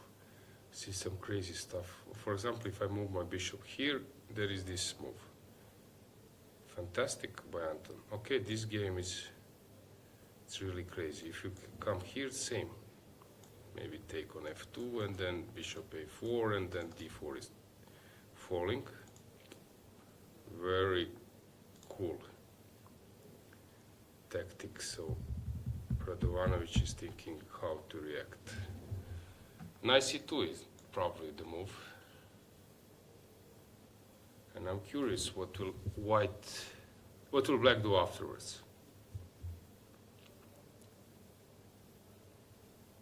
He can play bishop F5, attacking those two things. This is some kind of mess.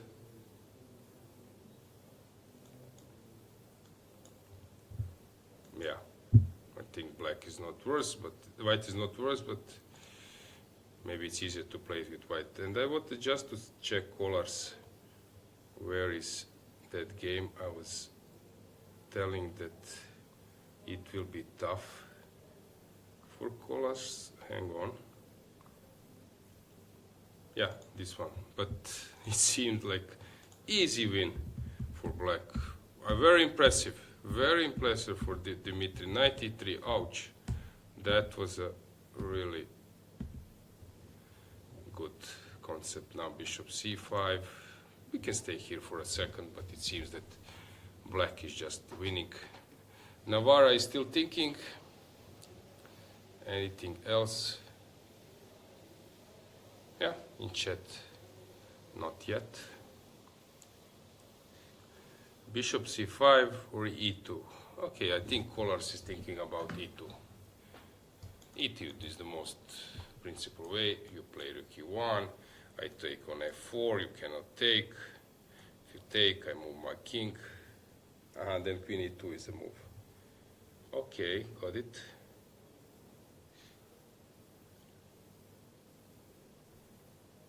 But on this takes bishop. This is like a checkmate, but it's not easy to spot it because you want to attack over this diagonal, not that one. So maybe queen f4 is premature. If I play bishop c5, king somewhere and then take. Yeah, this is just game over, I guess. The same thing, but it's not easy to spot it. Anything more clear? Bishop c5 first, king moves. Okay, this is the same concept, this e2. Although here there is this move, which also might be a try. But black is now thinking. I think he will play e2, queen c5. Quite confident that he will find that there is this bishop d6 checkmate in the end. I would be a lousy gambler since I was pretty sure that Felix would be a tough opponent against Dmitry, but here I got completely wrong. Let's check Chulum from Bosnia. I mentioned that game. Okay, this one I mentioned that it can be complicated. We will see, although Mateusz is a fantastic technical player. Where is this? This one. Okay, it's a mess. It's already a big mess.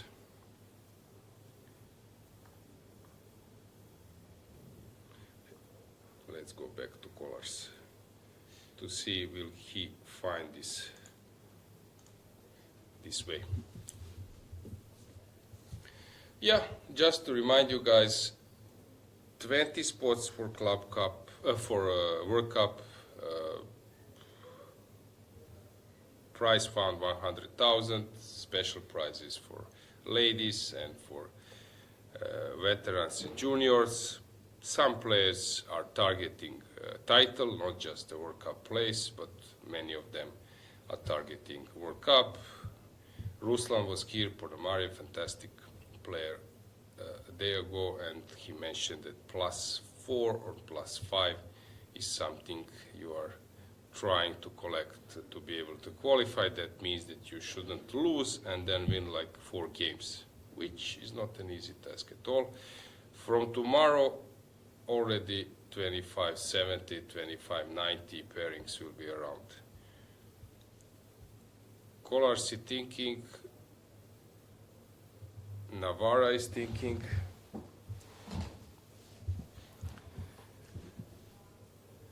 Šarić has made a move. Navarra is really deep in thoughts.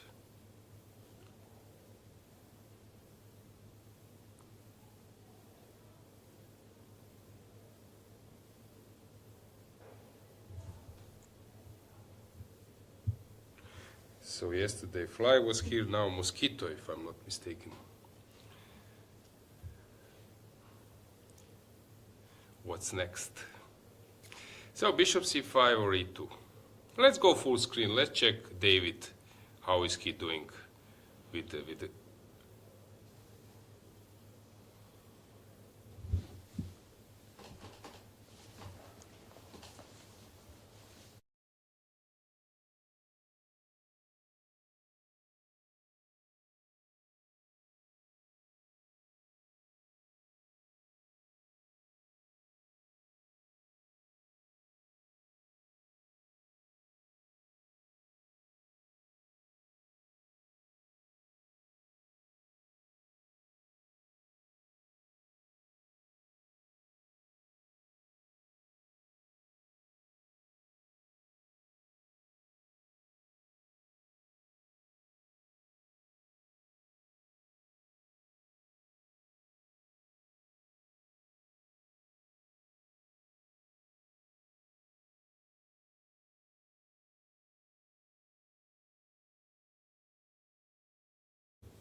while I'm watching, I'm trying to understand what can be an issue for a player like David Navarra, who is like superb calculator.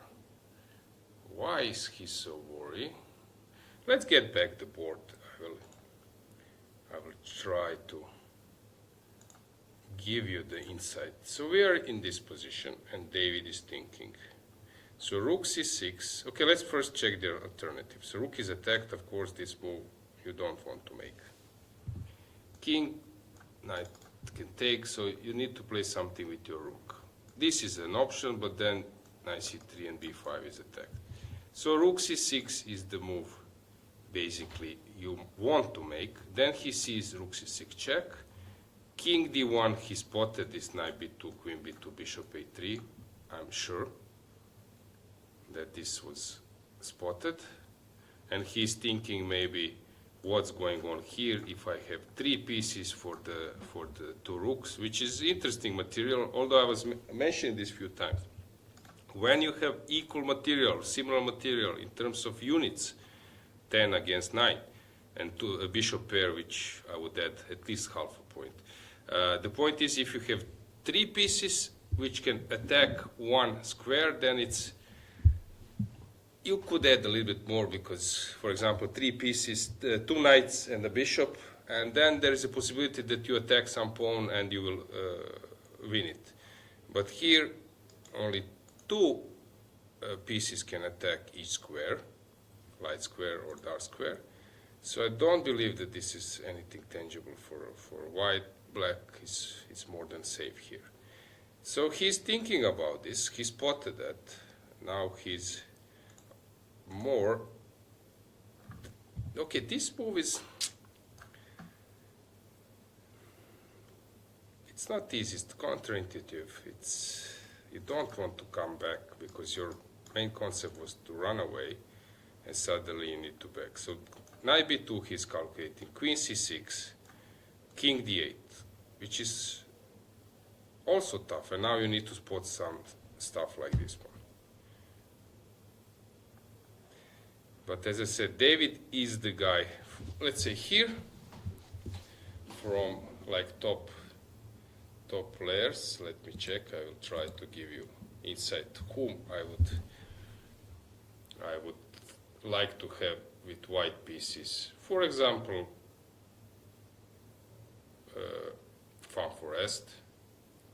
With white, he can be the guy who could calculate this very, very far. Whom else? Let me check from starting list who is a great calculator.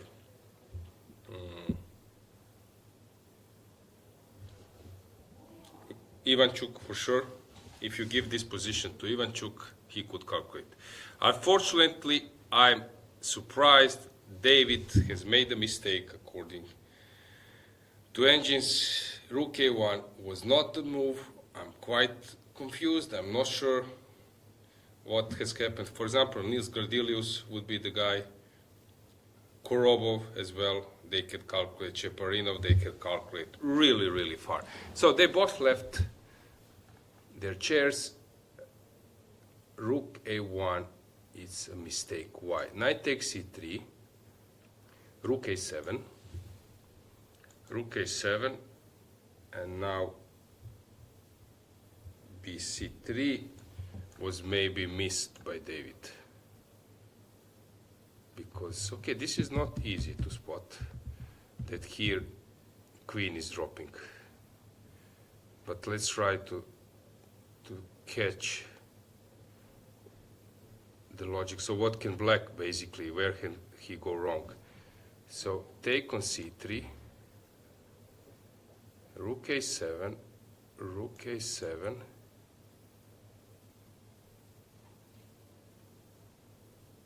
and now to spot this rook b8. That's not easy. That's not easy at all. Okay, let's move on. Let's check what's going on in Fedosev's game. So rook g4 played. Well, we can stay with camera here, no need. We can stay to check will knight c3 be played. Rook h4, rook d6. Okay, now Fedosev is trying to muddy the water. Yeah.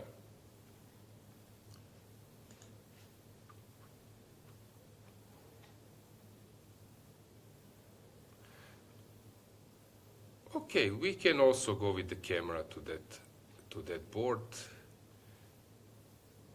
So knight e4 play. Okay, also a reasonable. Let's go full screen. We have some actions there.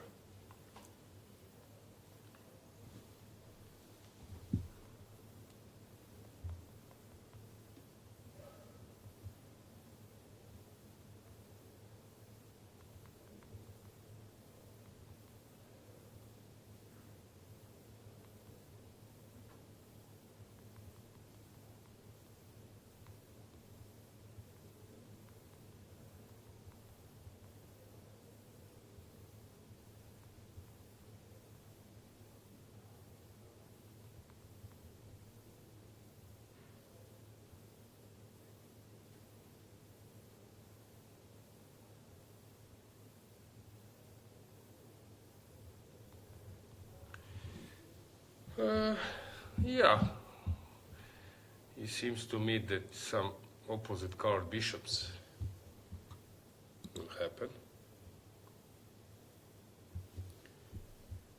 Let's have a board. So knight e4 was played. Of course, taking on e4, rook takes, for example, rook b6, bishop somewhere. Okay, that's also a possibility. It looks to me that suddenly black again is playing for some kind of equalization, which is a surprise.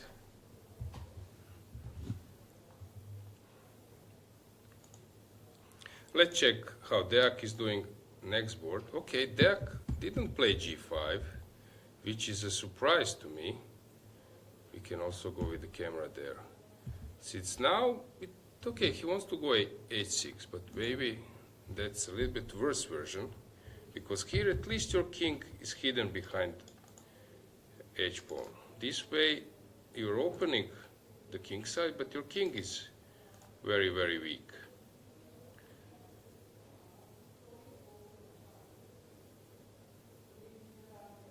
Šarić, let's check another one. Okay, Šarić is doing what he wants. He wants to push h, f, and so on.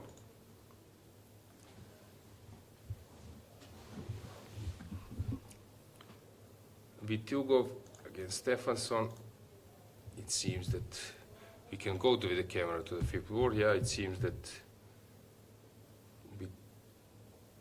Black is misplaying it, although it's not so clear. White needs to calculate.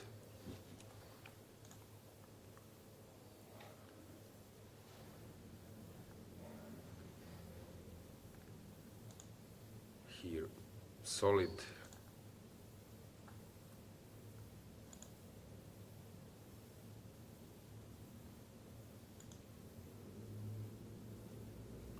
Trying to find. Okay, let's go back to what's going on here. So bc3, Varmedar play a5, and suddenly king wants to run, but I think it's late. There is nothing on the king side, and Black is having an open hands on queen side. Here Kolarz, what did he play? Okay, he has found a winning move. Now king h8, bishop d6, it will be just final moment. So king h8 and bishop d6.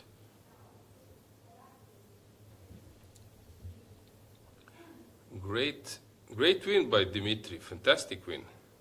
As I said, Felix is a tough opponent. Let me check how he scored in the last Club Cup.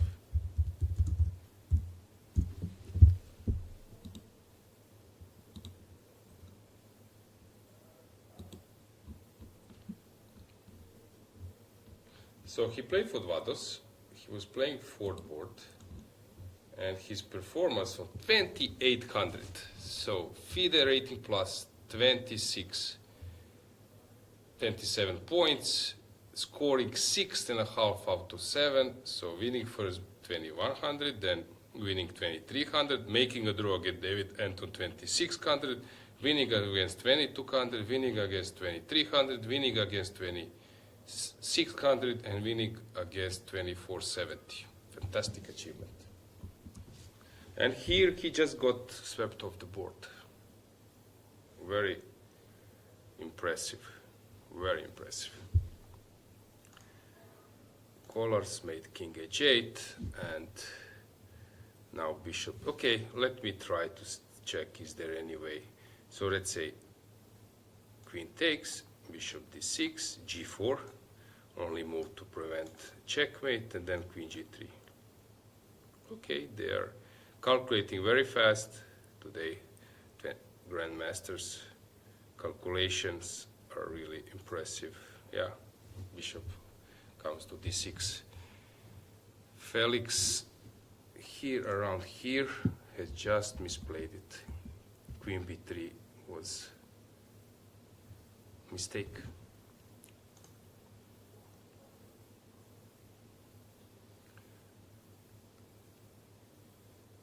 Okay, Samadov has made a move. Let's go with the camera to Navara third board. So David is now thinking the move which was played is, yeah, another fantastic calculators. Rook b8. Now David realized that, okay, it will be very tough to draw this one. So what will happen? B takes, rook b8, you will lose the queen anyway. I don't know which version is best. Probably to take, you take, and now some move, I don't know, to liquidate c4. Okay, let's say like this type of position. Okay, reasonable chances, but it's obvious who is winning. Let's go full screen. Let's see the camera. How confident is Riyad now about his chances?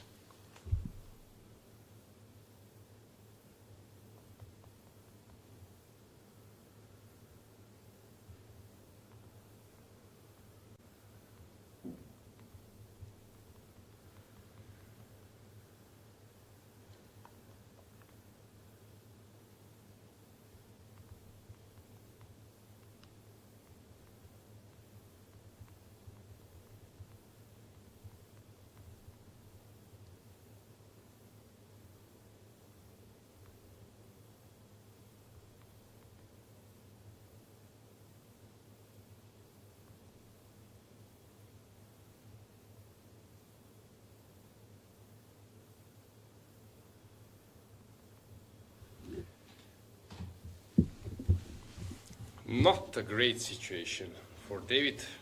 I think he's very worried. It's quite obvious.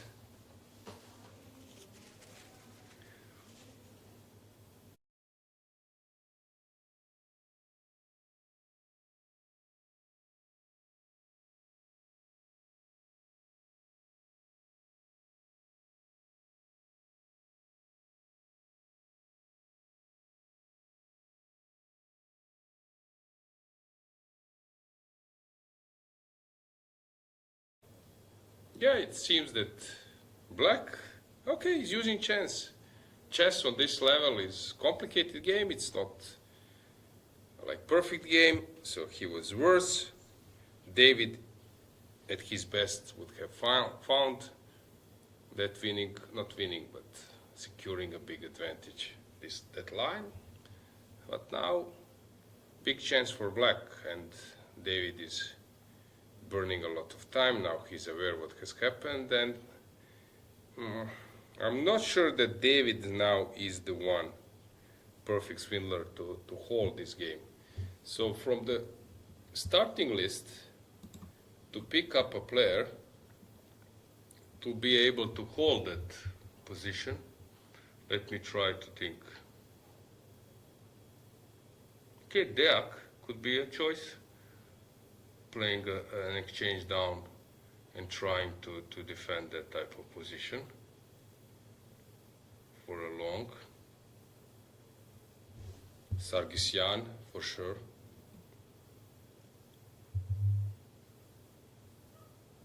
Okay, a few more maybe.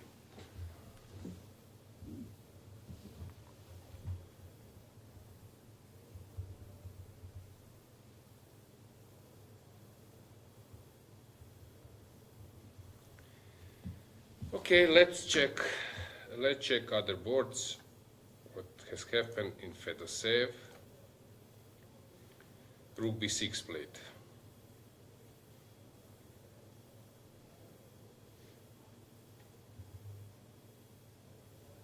Interesting. If you take, pawn takes, and suddenly you're dropping two pieces. If you play, for example, bishop c6,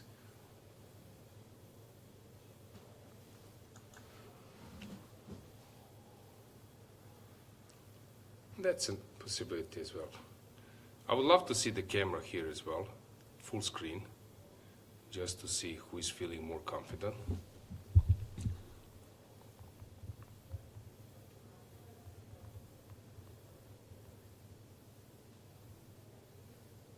Yeah, FIDE is good, I think, at the moment.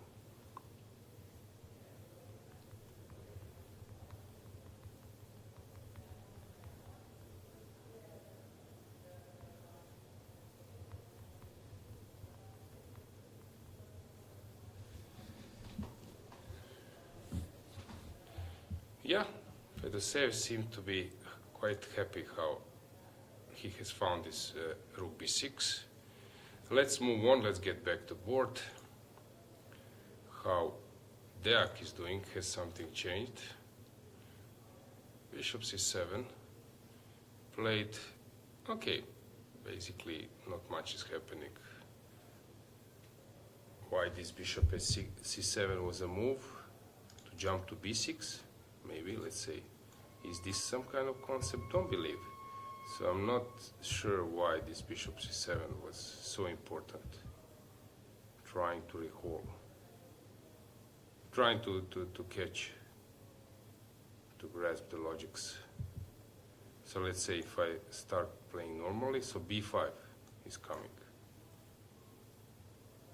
So after bishop c7, b5, then knight b6 might be an idea.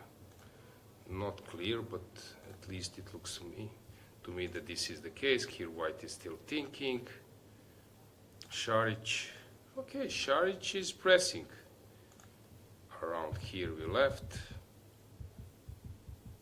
Yeah, those two bishops are now much better than before. These are very tough positions for Šarić opponents. Nikita has found knight e4. Hannes is playing bishop g6, trying to pin. Okay, but now there is no attack. This knight is blocking. White is winning, I think. Here some mess is around. Blue bound pressing. Ponomarev unclear. Varmerdam is pressing. Let me see if Sugirov is playing a great game. Let me find, yeah, Kolarz has won the game. So it was just bishop d6 and on g4 key play queen g3, and that was it. Very smooth win.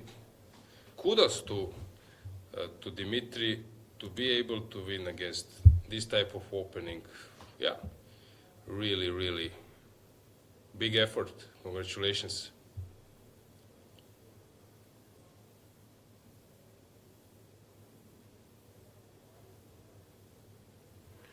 Let's move on.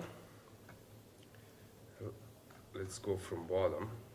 Are there any results? Not yet. Top 40 balls. How is Theodora doing?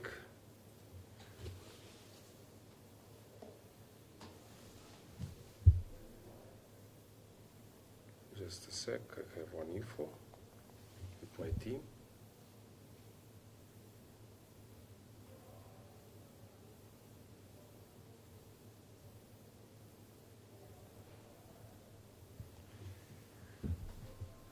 Theodora, okay. Evgeny has managed to create something. So around here, very subtle maneuver to play the queen to a2.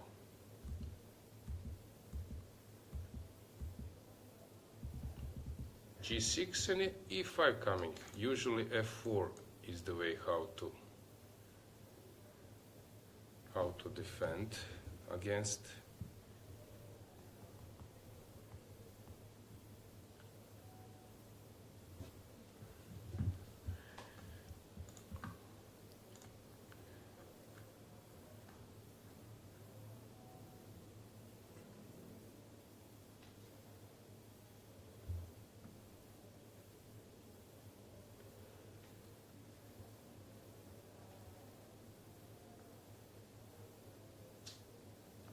Maurizi, it was winning from long ago. Has something changed? Not much. Okay, white is still winning, but he's calculating.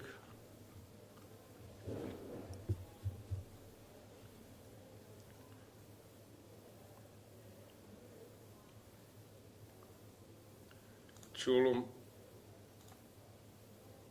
complicated Sicilian. For example, Paulius is maybe underrated, not underrated, but tricky opponent. Let's call it this way.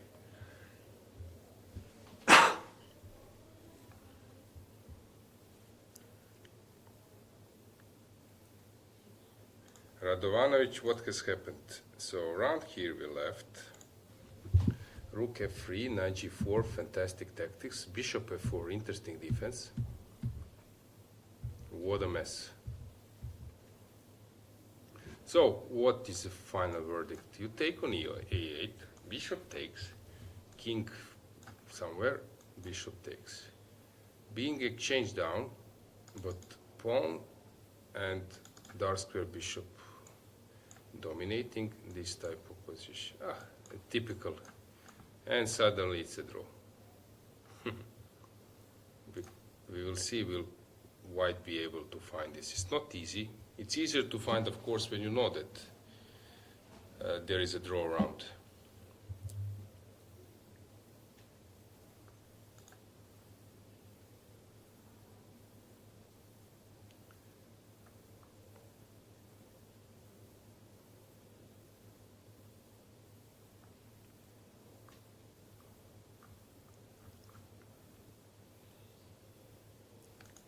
Sargsyan playing a normal game. Gurel, yeah, don't believe that he will win this one. Quite surprised that he didn't press a bit stronger.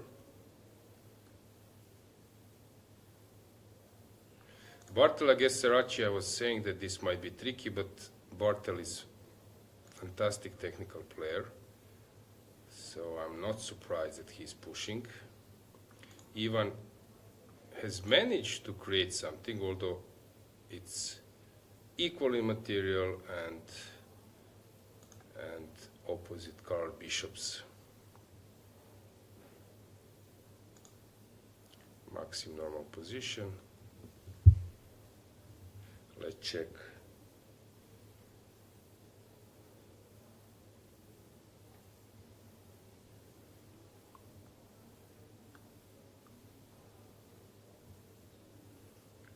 So let's check, let's find our positions. Let's go to the first board. Let's have the camera from the first board. So what is going on?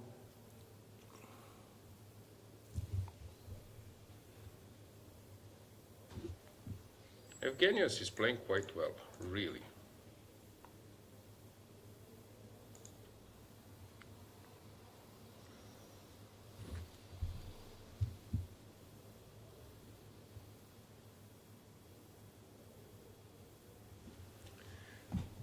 Let's get a board as well. So Fedoseev is now thinking where to go.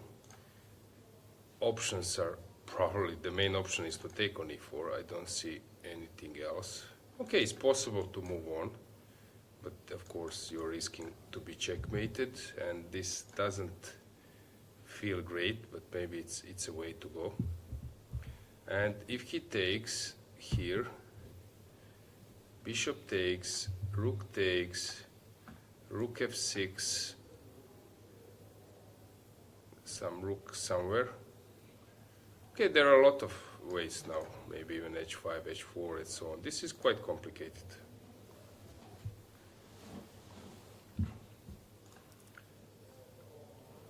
But, okay, move played. Which one? Rook h3. Very confident. Okay. Nice try from Vladimir. Is now rook g4 coming? I guess so, but it looks quite risky.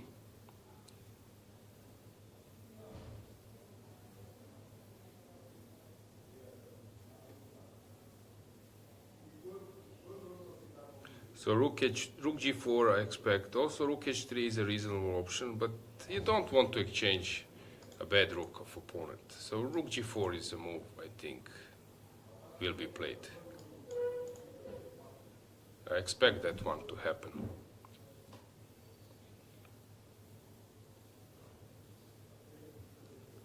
Rook g4.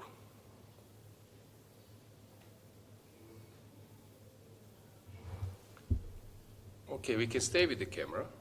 There, I will move on to check has something happened. Okay, we have this game, this position in Navarra I was telling you about. Yeah, it's just better for black, but David also can be a tricky opponent. Rook g4 played. Let's go back to Fedoseev. Rook g4 played, and then rook h2. Now it's black turn.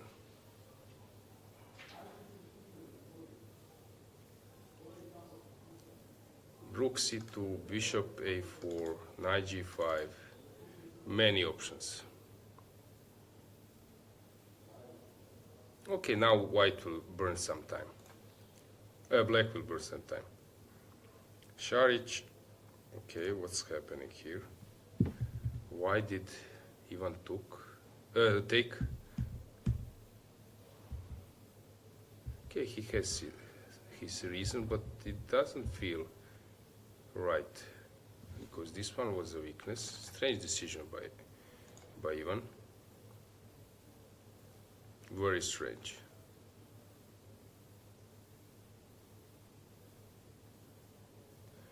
I'm trying to take a look at this one. Still, white is thinking. So let's stay with maybe this one, because this now is already quite sharp. Sacrificing a piece. Okay, interesting moment. f3 is an only move to claim the advantage. If you take, and then probably queen g2. No, queen g2, bishop d4. I'm dropping a piece. So this is not so great. I need to defend differently. Okay, maybe some bishop d5. It's not so hard to play this move because you want to cover with your queen. We can stay with board here. We can maybe get a camera, beauty camera or bird view, to check how is playing hall filled at the moment. Okay, some players are missing, but basically it's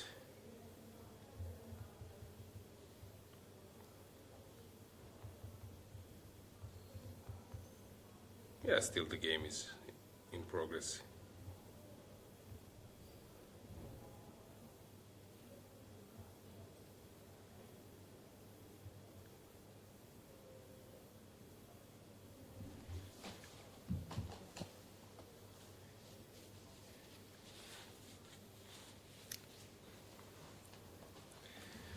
So, whom I see?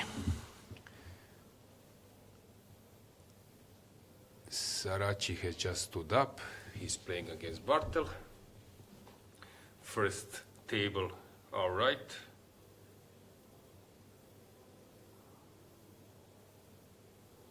Okay, not many players walking around. This camera even more different. People are just sitting, not being super happy to walk around. Okay, let's go back with a board and camera. So first game, Fedoseev, knight g5 played. We can stay here for a while. If you take, this one is falling. No, sorry, my bad. Here, knight g5 was played at this moment. So if you take, of course, taking is possible, but so he gave check, and then bishop f7. And Fedoseev is thinking. Very complicated. So f3 played, I think. Yes, f3, small move, trying to kick the rook and to protect against this threat. So f3 played.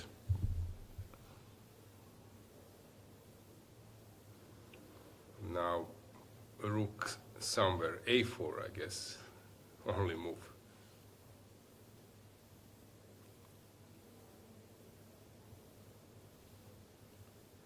f3, rook a4.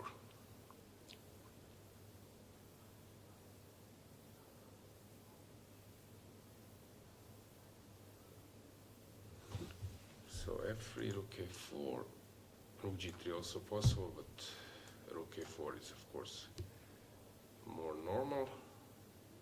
And black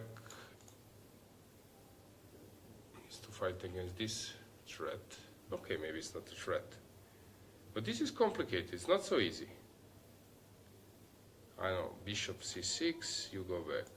Bishop b5. And suddenly those two against one, those two pawns look scary a bit. It seems to me that, okay, rook a4 played. You can see it on camera that Fedoseev is playing very, very well. Hang on, what has happened? So rook a4, yeah, he's thinking. So bishop c4 or bishop b7. Of course, it's important to mention that black is a pawn up.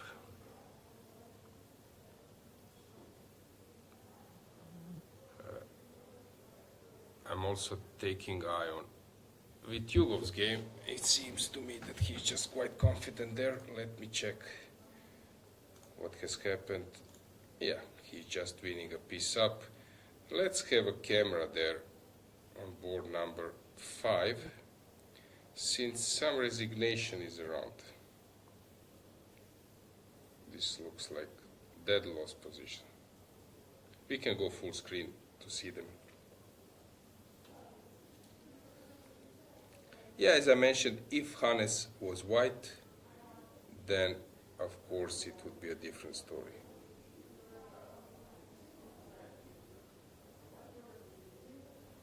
Yeah, not much is happening here.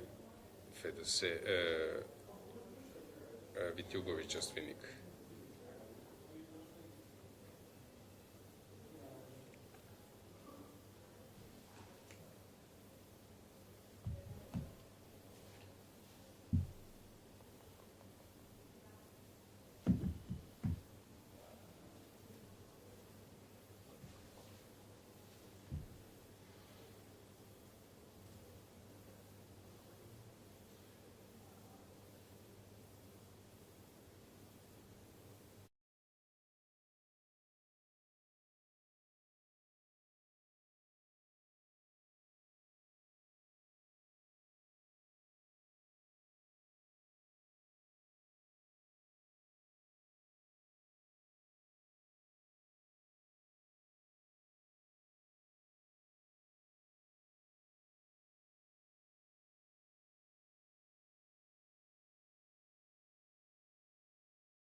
And we are back. I have a guest, the Grandmaster Nikita Petrov. Congratulations for a win. Thank you. How was your game? Yes, it felt relatively smooth, in my opinion. My opponent played this reasonably trendy line in the Kan Sicilian with g6, which is not a bad line at all objectively, but yeah, here he surprised me after bishop a3, bishop g7, knight c3. I mean, White also obviously has an option to play with castles and c4, when Black usually, yeah, let's say short castling, knight e7, c4, castles, knight c3 and d5.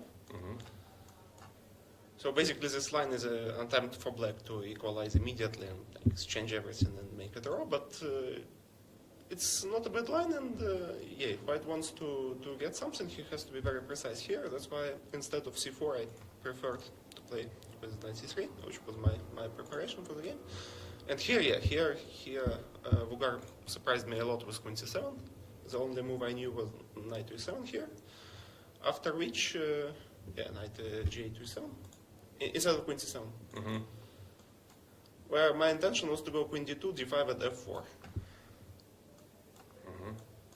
When white wants to gain some space advantage was e5, so the most logical move is d takes e4, but then after bishop e4 I think white is actually quite a lot better. So this was my home prep. But instead he played queen c7, which is probably not such a good move, but it had the benefit of me not knowing anything here. Yeah, I think I played... You were on your own. But Yeah. is it hard to resist because the move queen d2 fits to e7, knight e7, but you don't know if it fits also to after queen c7? Was it a hard move for you? Or? Well, I spent around 10 minutes here, I believe. Okay, maybe a bit less, but I don't know. I was in such a mood basically that I wanted to punish this queen c7 somehow, and so apparently queen d2 is actually quite good. Yeah, it's a good move. Yeah, but the tricky moment was after knight c6, because yeah, this knight takes c6 bc I actually didn't like at all. So you play this so knight c6 bc, yeah. Yeah, and structurally black is more than fine here. I have some after knight takes c6 bc. I have obviously some advantage in development. Maybe there is a strong initiative here, but structurally black is doing well. If he will continue with knight e7, short castling. I don't know only if this kind of moves are on the menu, maybe. Yeah, it's possible, but I didn't really like g5 here. If black manages to develop, then I will be in some trouble, maybe. And also the bishop e2 looked, it looks artificial, but on the other hand, black's setup is also not the most not the most reliable one, because yeah, he has everything on white squares. yeah, which basically is funny. it looks like a Taiwan of Sicilian, maybe not the most dangerous line for black, but on the other hand, the bishop was on g7, and yeah, and in Russia we were taught that e6 and g6 is never a good idea to combine e6 and g6, which is of course a very dogmatic way of looking at things, but there is a point to it. For example, here black is really struggling with the dark squares. So apparently I have to take on c6 immediately, yeah? Yeah, but probably also this is a good move, normal move. Yeah, I couldn't really figure out what's black's idea here. But actually, a few moves later, it became quite complicated. Yeah, knight c6, knight takes c6. Okay, these are all tempting moves. You want to stop the castle. Yeah, of course. And white's position looks like it's strategically winning, but the only issue is queen a5. Because after queen a5, black actually threatens to play b4 and attack both pieces, and it requires some precise reaction from me, which I actually anticipated here. So my intention was to play queen e3, which I did. And the idea is after b4, white is able to save the knight basically with bishop b6. So b4, yeah, bishop b6. Yeah, and if queen goes somewhere, I can play f4 or knight a4 immediately. Yeah. So this is good, but after bishop b6, I had to calculate bishop h6 also. Okay. Which is principled, you see, like I have to take on h6.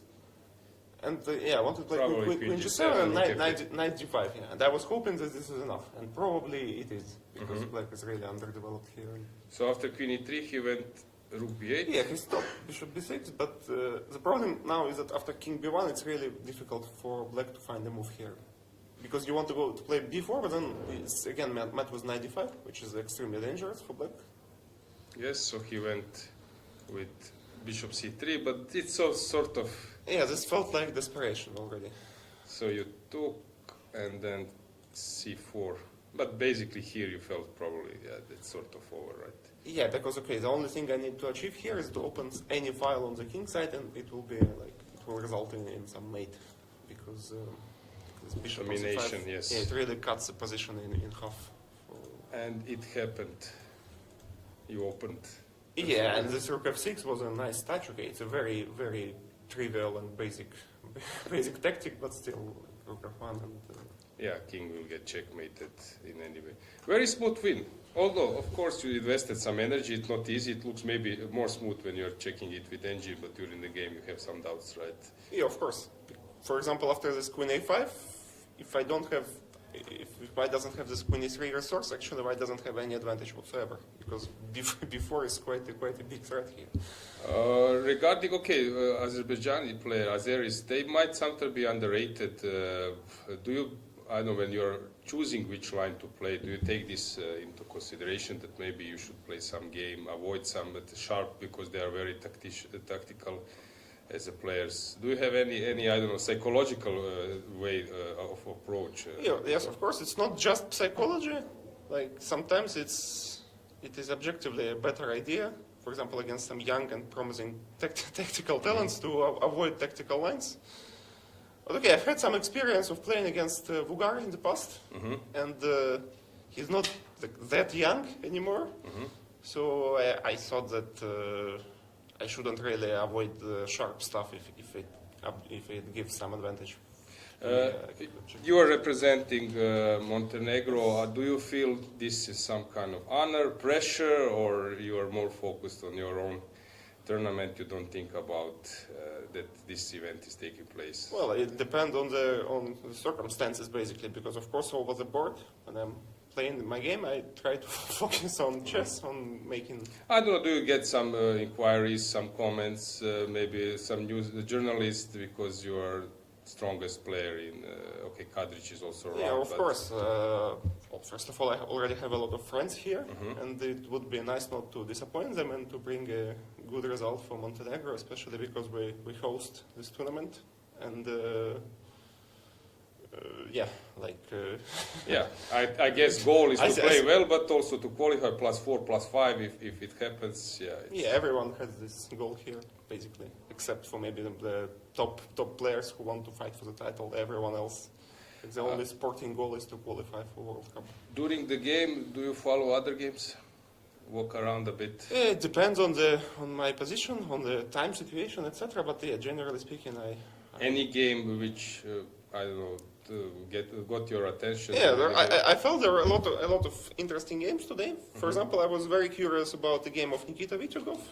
It seems that he's winning, but it looked quite good for black. I would say the king side initiative for black was very looked very dangerous. And also the game of Anton Demchenko, where he had quite a poor King's Indian, in my opinion, but then he found some... Yeah, this is crazy stuff, and probably white needs to be precise now to be able to hold. So those are two games which were caught my attention during the round.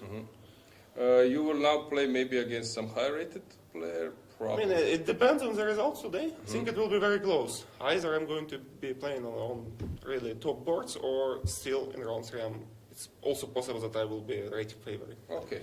It's quite close. Okay, good luck and thanks for coming, guys. We will have a short break and then we are coming back. Thank you. Thank you very much.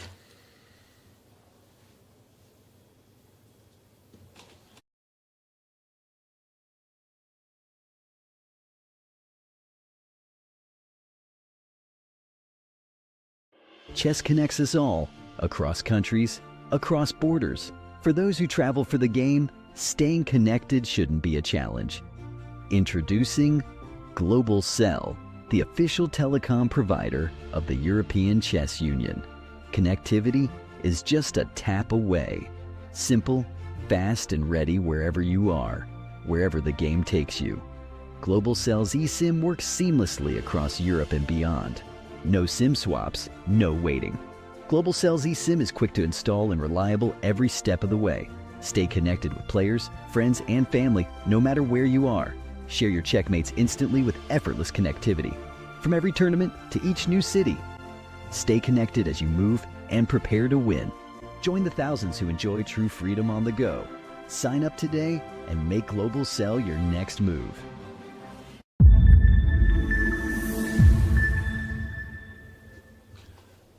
Yeah, we are back. People, don't be surprised how those strong grandmasters, they make things look easy. This is typical. I just play this, play that, and I won. But it's really hard to play that type of chess. Let's run to the playing hall. Let's check what's going on.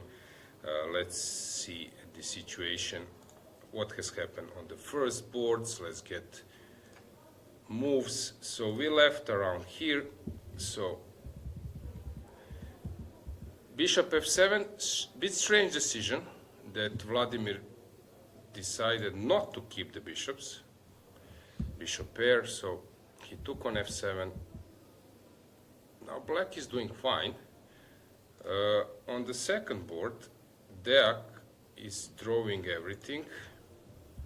So h6, g takes, and then, okay, it seems that white has lost the thread, so I think that black is now doing more than fine. David is fighting, but as I mentioned, maybe not the first choice of player who can hold this one. Probably he's not happy about the outcome. Šarić, we left around here, so he took. And okay, Šarić is pressing. c5 was allowed, which is interesting. With Hugo, he's just finishing his game, so this one will be over very soon. Let's check, has something changed? So Bluebaum was pressing, he still is. Bierre a bit. Warmerdam is playing a very good game. Alan has made a draw. Sugiro has won, as expected. Korobov is winning. Sargsyan is holding convincingly. Gurel quite drawish. Demchenko, it's a mess. Yeah, that's basically it. So let's have a short break and then we will follow the last moments of time travel.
And we are back at the right moment. We are not coming back soon. We are already here. Let's check what's going on. Let's get the board. Let's see the camera as well. So Fedoseev, it seems to me that he's walking on tiny rope. You could see that he's really focused, but also worried a bit. I think this bishop f7 was not the right reaction to exchange it immediately. As I said, ex cathedra, it looks that I know everything, but they're much better players than me, so they have their own reasons. But in hindsight, it seems to me that this was not the best decision. f5, interesting that he went for f5. Someone will start pushing edge pawn.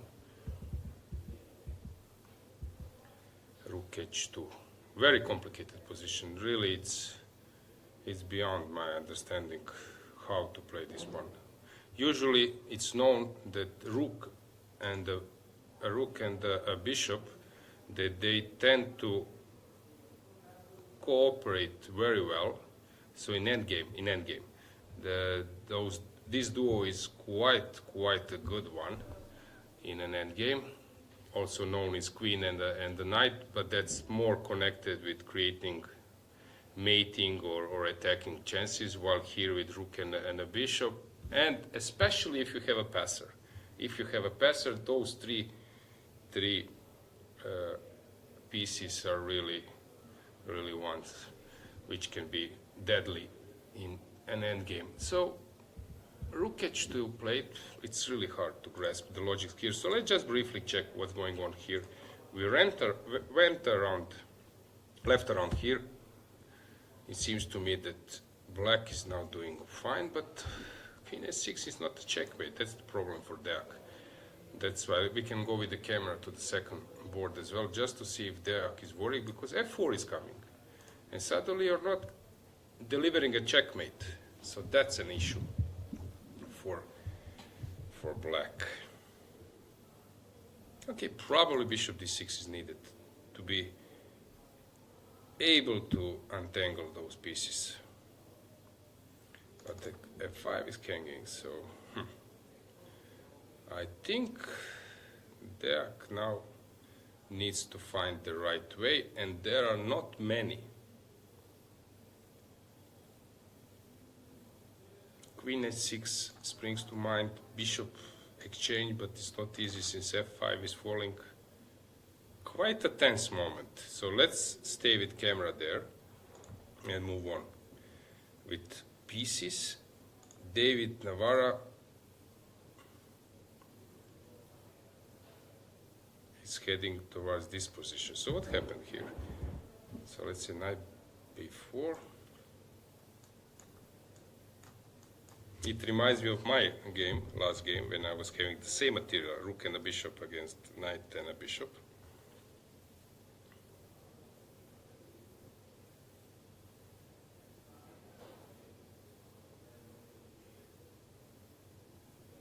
I don't know, pawn takes, I'm thinking about this position. This is not easy to draw. And I had the same thing, but I have edge pawn. It was 3 against 2, an edge pawn, and then I suffered because of opposite card bishop with black. But here, pawns are on g file. It's very tough, I would say, for white to save this pawn. Šarić is on 4th board, and Šarić seems to be pressing. If rooks are not on the board, then probably it would be a draw, but with rooks on the board, it's tough, maybe for white. Vityugov has won the game. As Nikita has said, that it was quite complicated, looked quite complicated at some stage. Bjerre, he's moving around, but pressing, because this is an asset now. Those two pawns will be an issue for black. Svane has lost the advantage. Are they repeating the moves? Not yet. Yeah, white is ready to repeat the moves.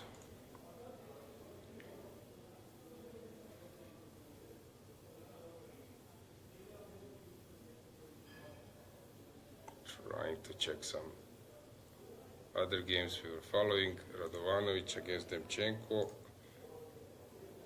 Still super complicated. So instead of, so 98 was played, yes, bishop d4, king f1 instead of king h1. Okay, that's also a reasonable option.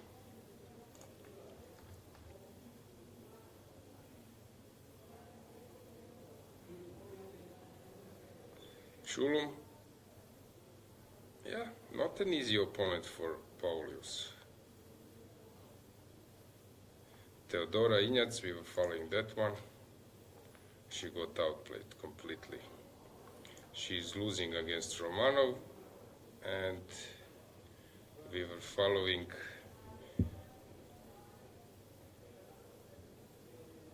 Maurizi as well. Hang on. He was completely winning around here and misplayed it. Yeah, interesting. So let's go back to Svane. Are they repeating the moves?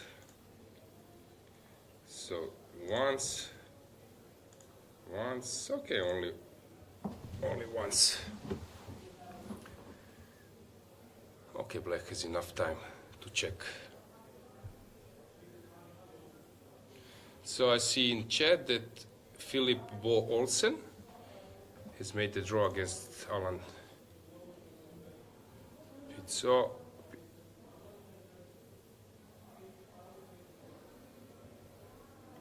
And he's trying to get his second GM norm here. Of course, GM norms. For GM norms, this type of tournament is perfect. Long one, many chances, enough grandmasters, enough countries.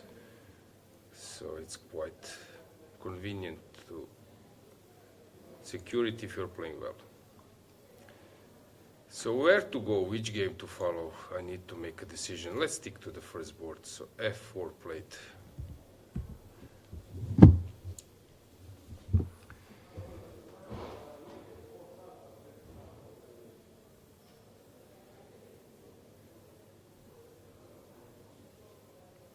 Very hard for me to understand what's going on. So is e4 an idea? It can be. e3. It can be. And then double the rook.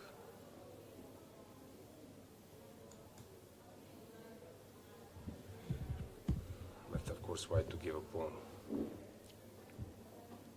Okay, rook c4, it's normal move. And to push a4.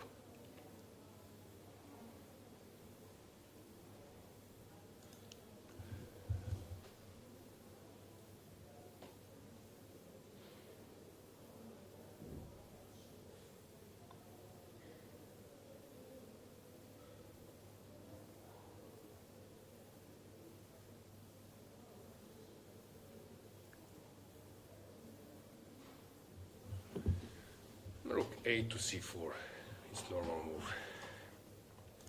Yeah, just played.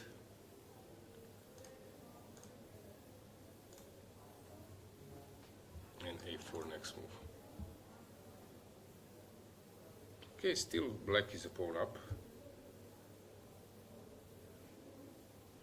Very good game, but by Evgenios.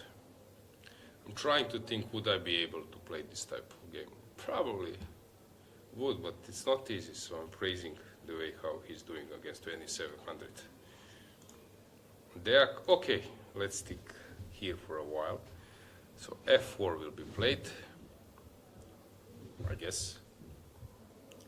So what is Deak up to?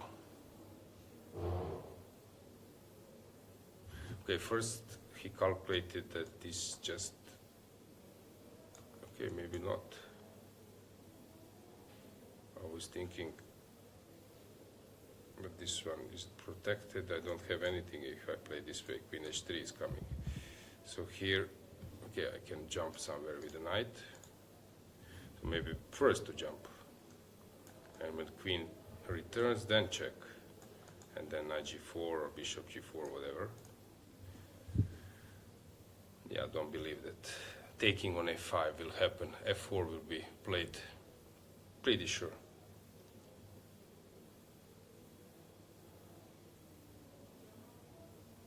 f3, not likely. f4 is a move. 16 more moves, okay. A mess is around, but still in some kind of comfortable, semi-comfortable zone. There I could stand up each move, so I'm not surprised. David, where are we? Yeah, in this position. He will suffer for long, but problem for black is that his pawn structure is not ideal. Šarić, what's going on here? H4 played.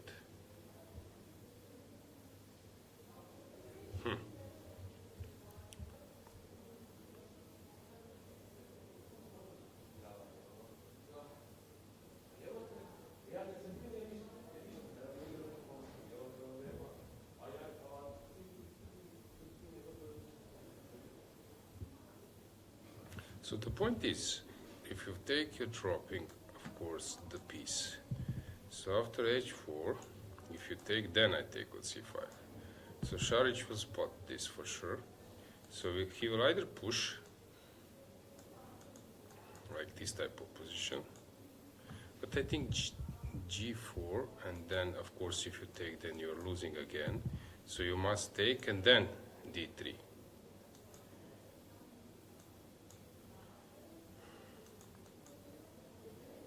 Okay, this is not easy to spot. And then bishop g4, rook c1, and king f2.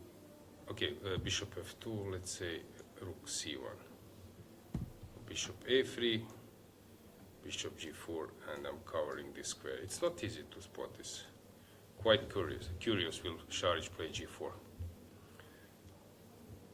Okay, he has enough time, plenty of time. He's that type of player who can calculate very, very well. So I wouldn't be surprised.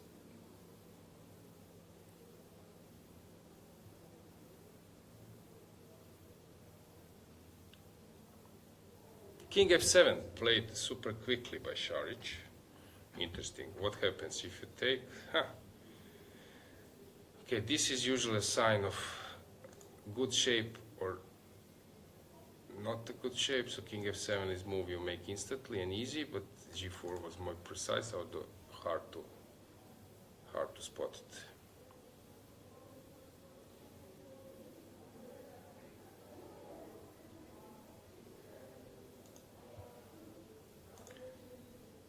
Has something changing? Not much. Rook c3, hang on. Okay, that's a good idea from Vladimir. If you take, I take, and then this one might be an issue. Okay, very complicated.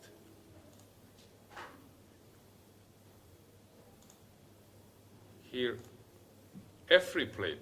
Quite surprised that f4 was not played. Now there is this option to target g3, which wouldn't be the case with the pawn on f4.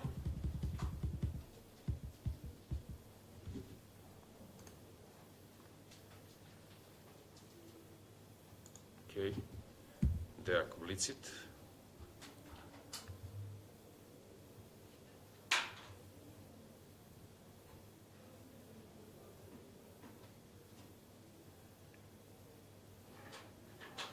Somehow I would bet on Deak now that he will get his favorable position.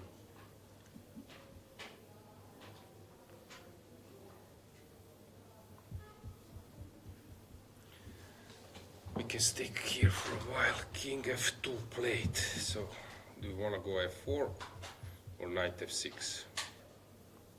Knight f6, more natural move.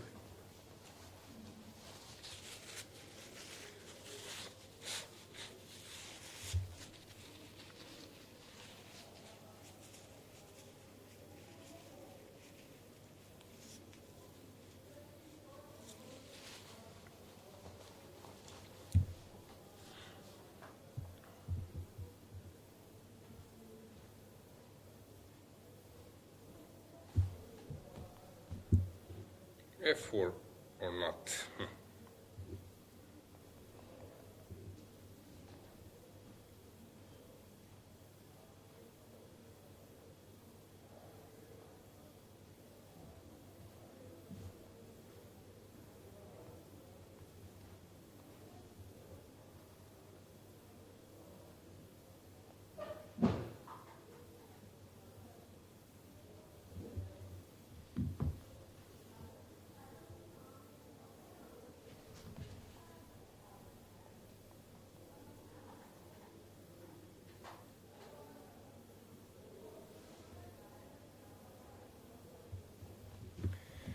Okay guys, let's try to dig what's going on. If I push f4,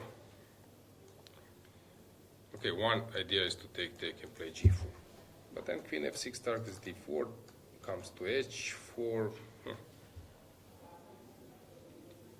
Still might be holdable for white, but you don't want to end up there.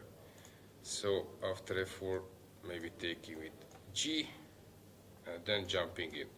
Okay, this I would avoid with black. So knight f6 somehow sounds a little bit more logical, but then he's counterattacking. Hang on. Okay, that's also a tough moment for black. So Deac needs to think where to go.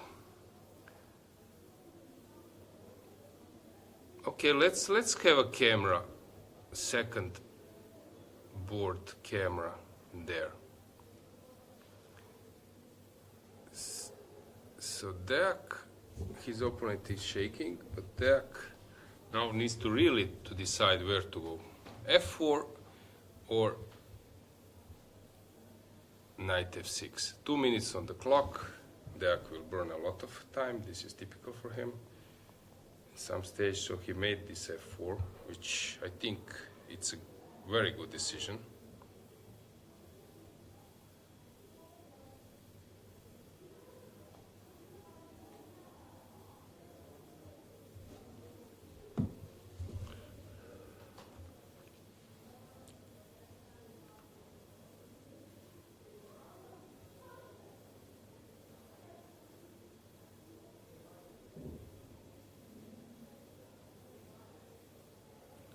Okay, g takes f is somehow more reasonable decision. Situation on the clock, white less than 7 minutes, around 7 minutes, black 2 minutes.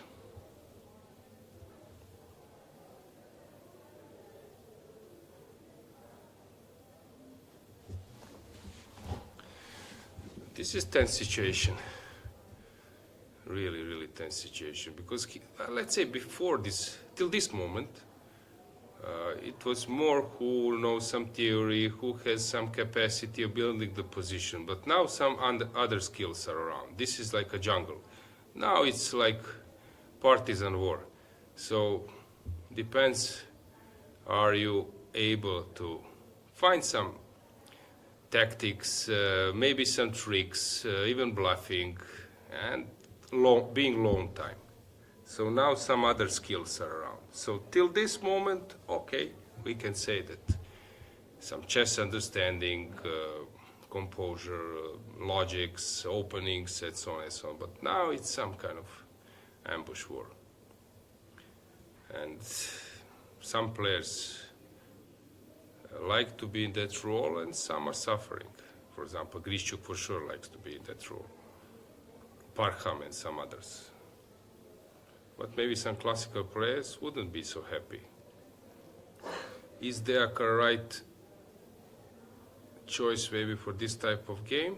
Okay, if he's playing against weaker opponent, yes. So e takes f4. Not an easy decision. G takes. And g4 will be played, I guess. What else? Yeah, every move there could stand up. Usual business.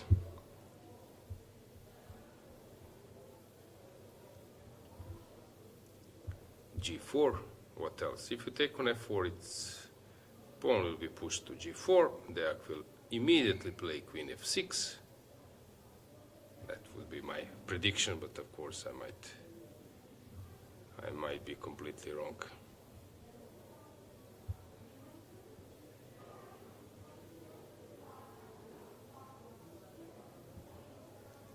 Okay, spending a lot of time before playing g4,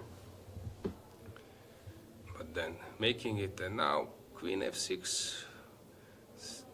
Yes, instantly. Yes, I like to be, sorry guys, I like to be right.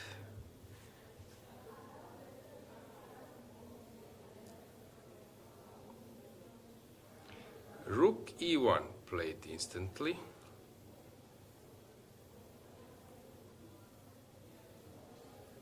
b6. Now Deac is calculating b6. Let me give you a board. So what is Deac up to? Now he's thinking, this king is very unsafe, but it can be hidden somewhere. So now he's thinking how to include this stuff. So b6 first or later. Knight f6, knight f8. Positional way. Positional way. Okay, don't believe that this is the right concept, but maybe for time travel it might be, but a bit strange. Because here I was thinking that he might deliver some checkmate, I don't know. Or first maybe to give check, and then b6, so how black is, this is the way, okay, this is the way, and you're protecting here. Although looks super scary that here at some stage black is not winning. This looks really horrible that this is not winning, but two rooks, queen, bishop, but yeah, correct. Knight f8 played.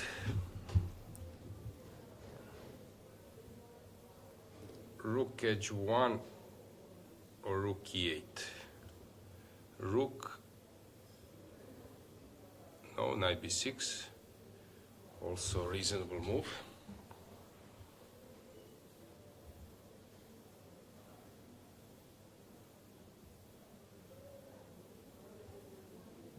Okay, that's a mess, because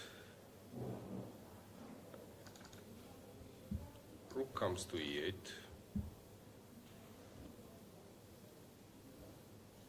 Okay, Deac is not afraid, rook b8, nothing is falling, and basically here maximum what I can do is to exchange knight for a bishop.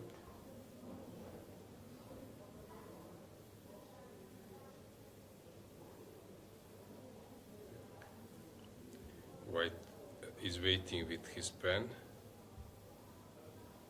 to immediately write the move, but rook b8, yes.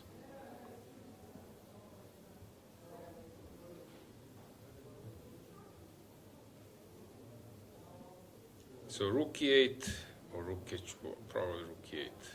If I go rook h1, I didn't do anything special. I guess some bishop e6 even is possible, or take on h1. But rook e8 somehow looks a bit risky because you're allowing some queen h4, but now king is safe here, so I don't believe that white would be afraid of making rook e8 move. 9 more moves. 5 minutes.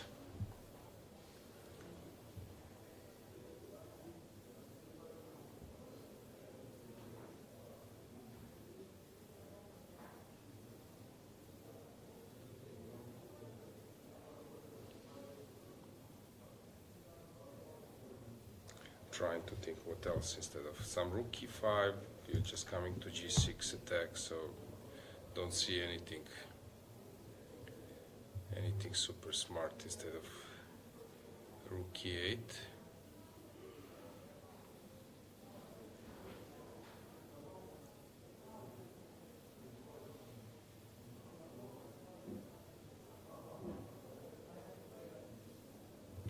Yeah, I got an inquiry from Matthias. Greetings to Matthias. Still no co-commentator. Will be. I promise you. Rook e8 or rook e2 or somewhere. Rook e8 is more to the point.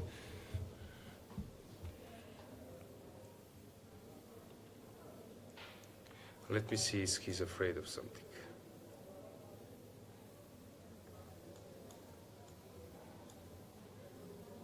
Don't see, but okay, this position might be fine for black in terms of chancing to play for a win.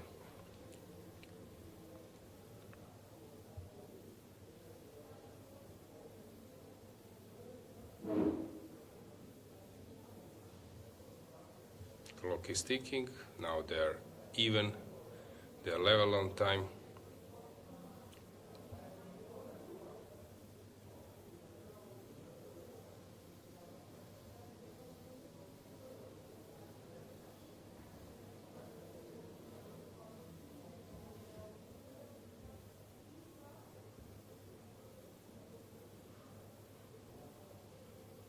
Rook e8 will be played, yes.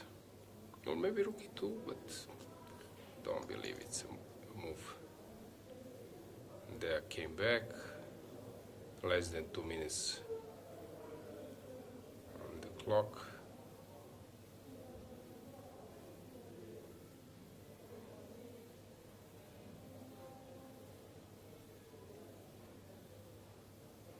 I like this design of DGT boards. It looks really nice. And table combination of green and wood. Rook e8 as expected. Now there will think for a second, I would say. Knight g6 is a move. What else?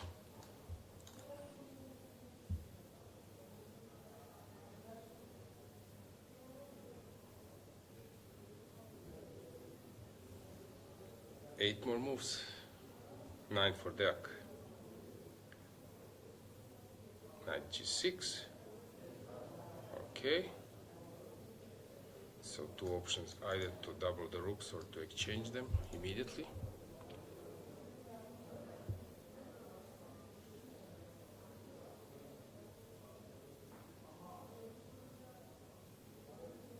He took. King takes. And then probably rook h1, bishop f1. I don't believe that white is in danger.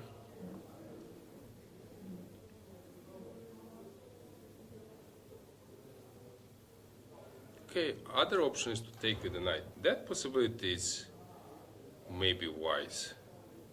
To take with the knight and then to place the knight on f7, but Deck opted for something else.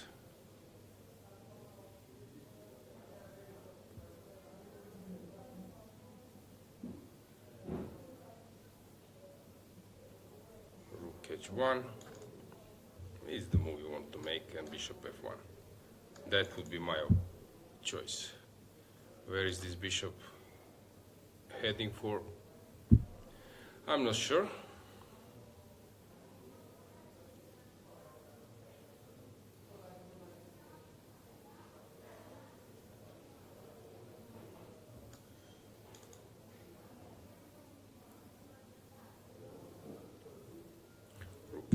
Bishop f1, anything else than those two moves, I would be very surprised.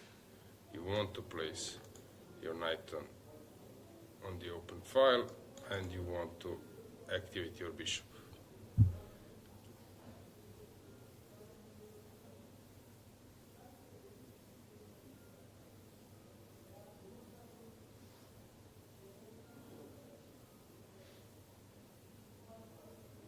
No, rook h1 yet?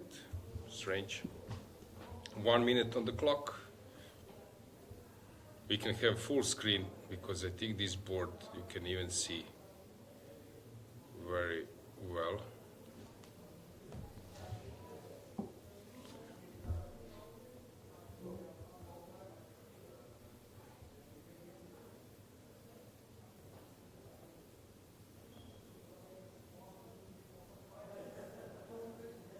Rook h1 played, as expected.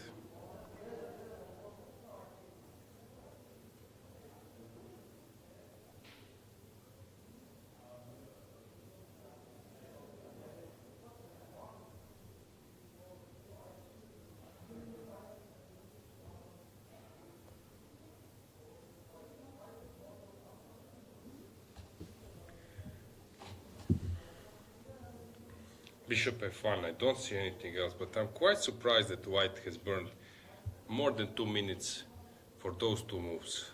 So bishop f1, why not?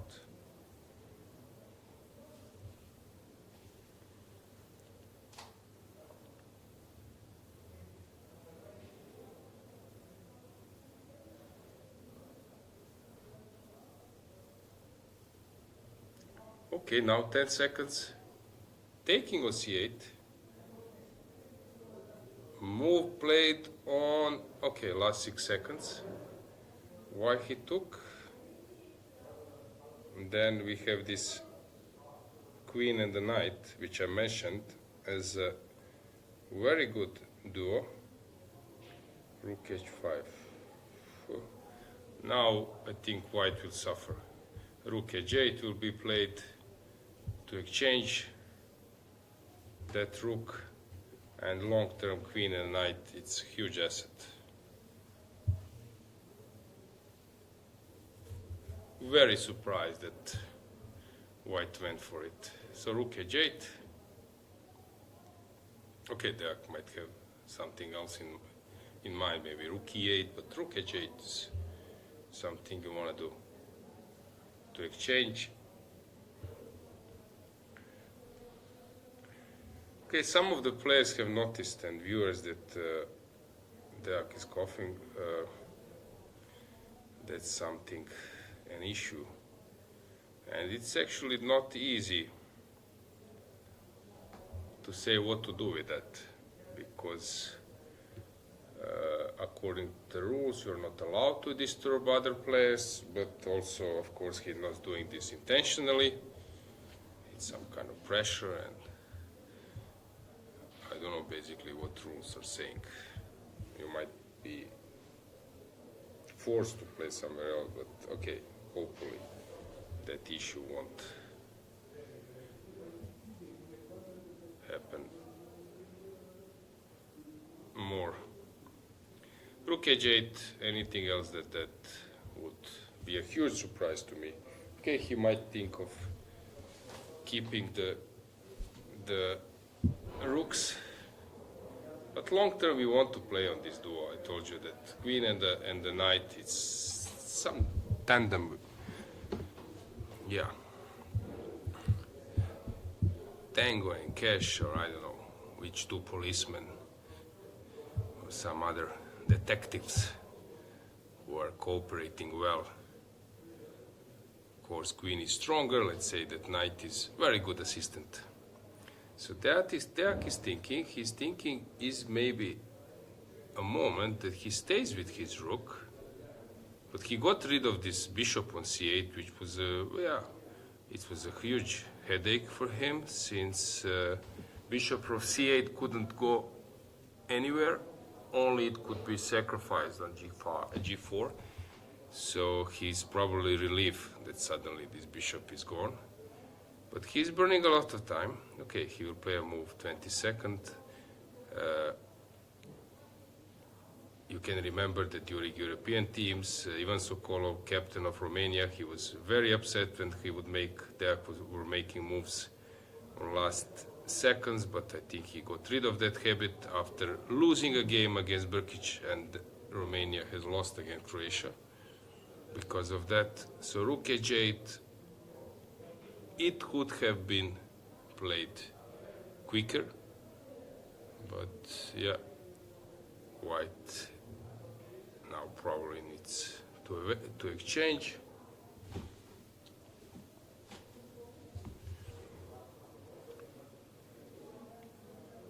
I don't see anything smarter than do it.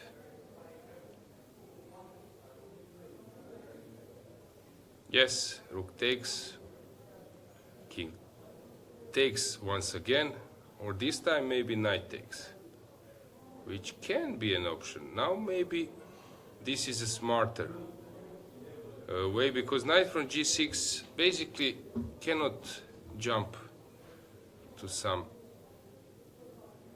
better squares than g5. So g5 is blocking the g pawn, so maybe knight takes that rook and coming to f7 g5. Yep, knight takes h8, and now knight will land on g5.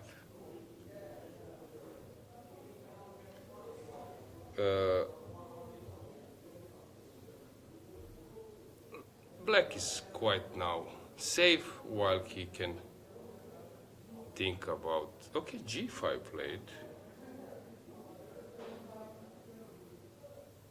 That's a bit strange. He wants to deflect the queen. If queen takes g5, then white queen takes a pawn, because there is no attack on the d4 any longer. So this is the way. So queen takes g5, queen takes a5, and that's the concept. Deak played the move. Okay, last 10 seconds. Adar even faster. Okay. White got rid of a light square pawn, g pawn, and now, okay, reasonable chances for a draw, but still black will press forever.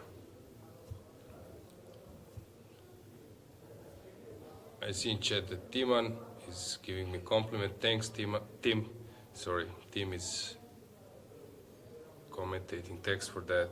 I'm really trying to give you some insight, maybe some even private info, which you cannot get somewhere else. Moves, engines, people, for example, just analyze the games, turn on the engine, but basically they don't know much about players. They were not playing against them. They are not in touch with other players who know them, and so on and so on. So actually I'm trying to provide you that info, that value, analysis, and some after the game insights, engine insights you can get elsewhere, but this from the venue, this is, I think, asset of this broadcast, that we can check some questions, we can get an info, and also, as I said, I know quite a lot of players, so I can get some info. Queen f6 played, and a good move not to exchange the queens. You don't want to separate that duo. Queen b4, okay. Now knight f7 will be played. Okay, 40 moves played. Let's check. Let's get back the board. Let's see the situation. So they are out of the time trouble. Knight f7 will be played. If you take here, I'm taking on d4. It's quite tough, this position. Knight goes to d6, and black is much better. He will transfer the knight to d6, then bring king to the queen side to release the knight, and yeah, it's not easy to save this one. What's going on in this position? It looked drawish. Okay, around here we left, so Fedosev, we can get them on camera as well. First board, g5 played, very well played by Evgenios. Now he will collect b2, maybe to be able to even play for a win. That would be another story, but at least he arranged his pieces for a draw. Navarra. Okay, Navarra is losing it. As I told you, he's a fantastic player, very good calculator, but in this type of position you need to somehow to be passive at some stage, which is not his cup of tea. This is typical. Now, David pushing pawns, and here it backfires, so I don't think that he will be able to solve this one, to save this one. I think he will lose. Unless something happens. Šarić, hang on, we were around here. King f7 takes d, so takes rook c5. So rook c1 was maybe better option, but rook d5 played, threatening rook b1, king went to h2, and then g4. And now Šarić seems to be winning. This is possible outcome. They're out of the time trouble. I think Šarić will win this one. Bjerre, duo, and 2 pawns up, game over. Bluebaum trying to win, but it's not easy. They're out of the time trouble. Frederick, what has happened here? So they were repeating the moves around here. So they repeated a bit once. Okay, he didn't want to repeat more than. Okay, it was some kind of mess, and now it seems that Frederick is just winning. Ponomarev, another duo, but not more than a draw. Rose winning, hang on, winning against Varmedan. What has happened here? Okay, good. Yeah, but this is typical. When you start placing some threats to your opponent king, then hang on, just winning. So he was playing on this double attack.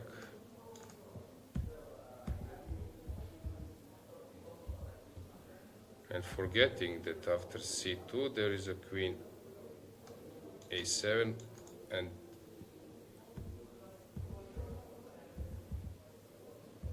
ooh, ouch. If you take that was a blunder.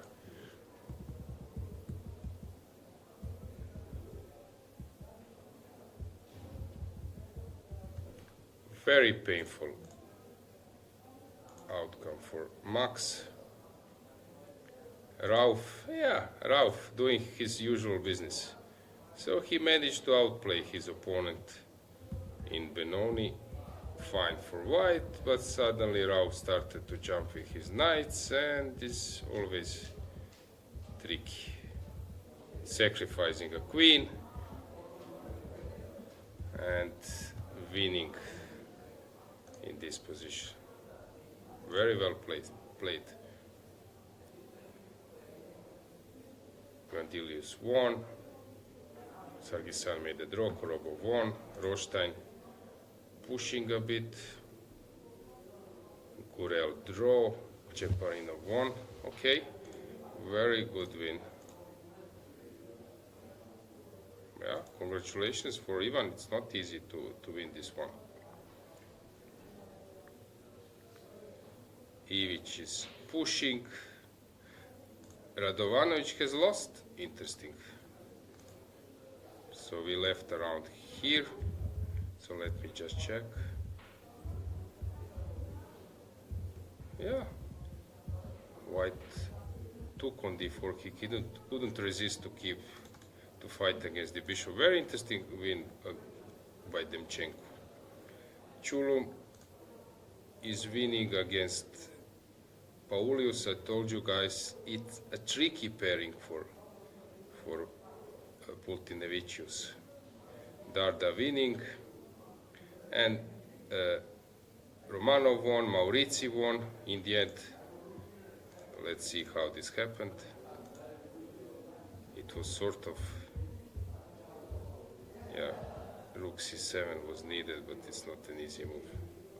Okay, let's once again just check the first board. It seems it's drawn. Deak is pushing. Navarra is sort of lost. Šarić is winning.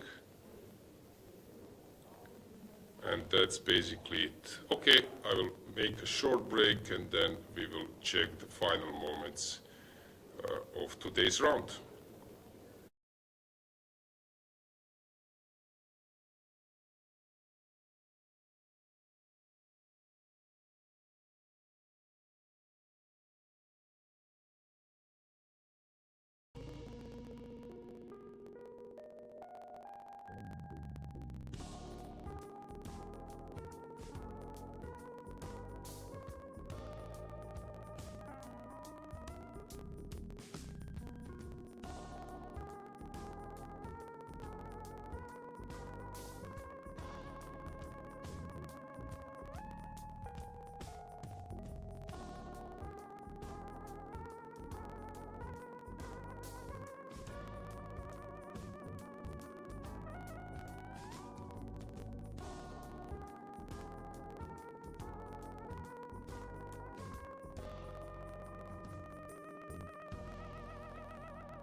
Chess connects us all, across countries, across borders. For those who travel for the game, staying connected shouldn't be a challenge.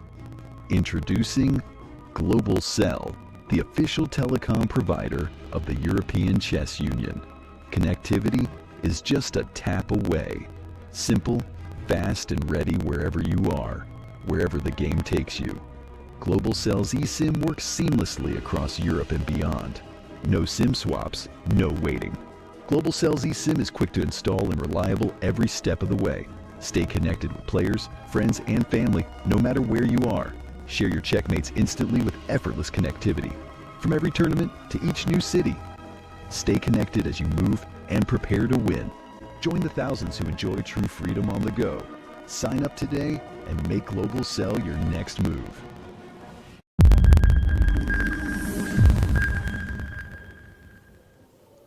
Welcome back. I'm not alone, as promised. Lena, finally you arrived. Not anymore, not anymore. Finally I have arrived. Yeah, Lena is WIM, my co-commentator. Probably I will have one more, but let's keep this as a secret for a while. Of course, it's much easier, and it's my pleasure to have you here.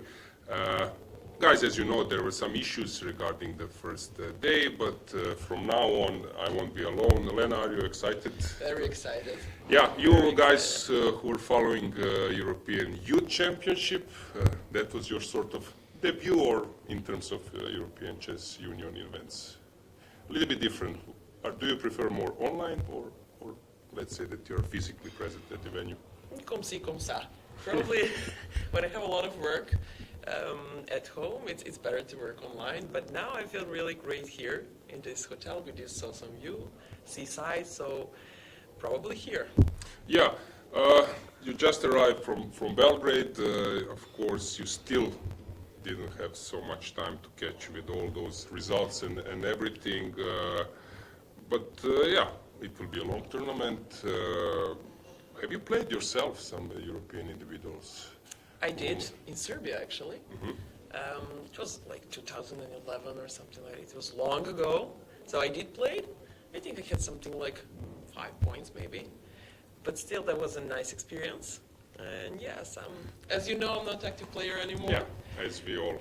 Yeah, as we are here, we will be in the hall, in the playing hall. But it was a nice experience. You probably played more. Yeah, I played few, and it's quite tough tournament, but very interesting because so many players, different profiles, some old, or let's say well-known grandmaster like Monomario, Ivanchuk, and then some youngsters like Gurel, and yeah, it's really some kind of nice mix.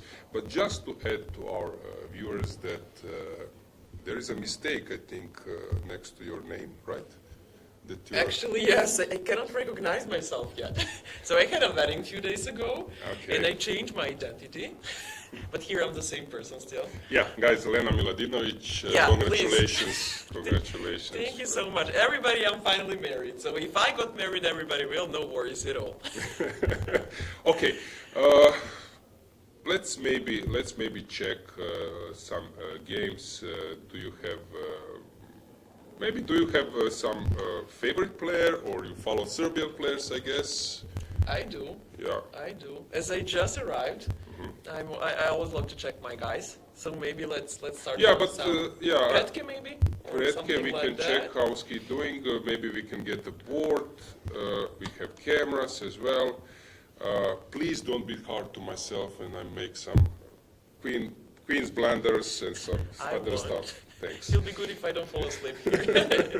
So Injic has made a draw against Nikola Sedlak. Yeah, but as I said, he's completely underrated, Nikola. He's 24th. Yes, exactly. And Injic just passed when I came here, and he was like, this is not a draw agreement at all. Injic is not a player like that. He's like risky one and the one who always played. He just said it was a dead position, and I know that Nikola is really strong player. And yeah, he didn't want to lose his Ivic was still playing, but he was on a route of winning. So let's check that game. I think he was board number 25, but now it seems that he misplayed. We can check that one. Yeah, it seems that black is not now winning. It's sort of... Not anymore. It's funny that they are basically sitting next to each other, Injic and Ivic. I won't ask you tough questions for a first day. Who has better future ahead? Don't ask me that Yeah. question. Yeah, but they are huge asset of Serbian chess. Yeah, absolutely. Both of them are pretty hard workers, and yeah, they're the future of chess of Serbia, definitely. Do you know maybe something more about them? I mentioned that Injic was working with Morozevic. Do you know maybe some coaches, or do you have some insight maybe? Not yet. He worked with a lot of great players, Injic, even Velimirovic back then.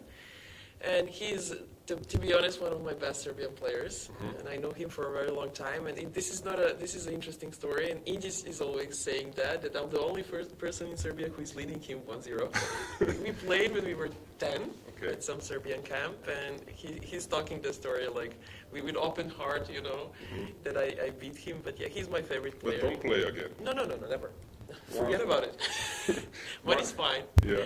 Yeah, so, okay, I think that Velimir probably is not risking anything, that he will manage to save this one. Just to warn you, we have mosquitoes, we have flies around, so yeah. I'll do like this. Yeah, don't be surprised. Yeah. Yeah, okay, it seems that he's actually probably heading towards the draw, but you mentioned Predke. Yeah. I'm not sure which board is He's he. around. Yeah, Check. you can help me. Definitely. Maybe some info why Sarana is not playing, but he's playing in Chennai, right? I think that he's playing this tournament. Yeah, Sarana is not here. It's 89th board actually. Yeah, he made a draw. Yeah, at the first round. He's round. playing with Turkish guy. Turkish chess players are pretty strong. I'm afraid Hang to play on, them. he lost No. with white, 2650 against 2371. Can we go back a little bit? Yeah, sure. So let's say, yeah, he was outplayed sort of from the beginning. Wow. Do Just you expect some drastic measures of some players that they will just give up on the tournament? Probably I'm not yet. Sure. Not yet. To be honest, it's not fair to give up. But it's tough to, chess is a long tournament all the time. It's not like tennis. You just got defeated, you go home, Yeah, and everything is good. When you don't play good and you need to stay here for like 12 days, it's just hard. Right, got your point.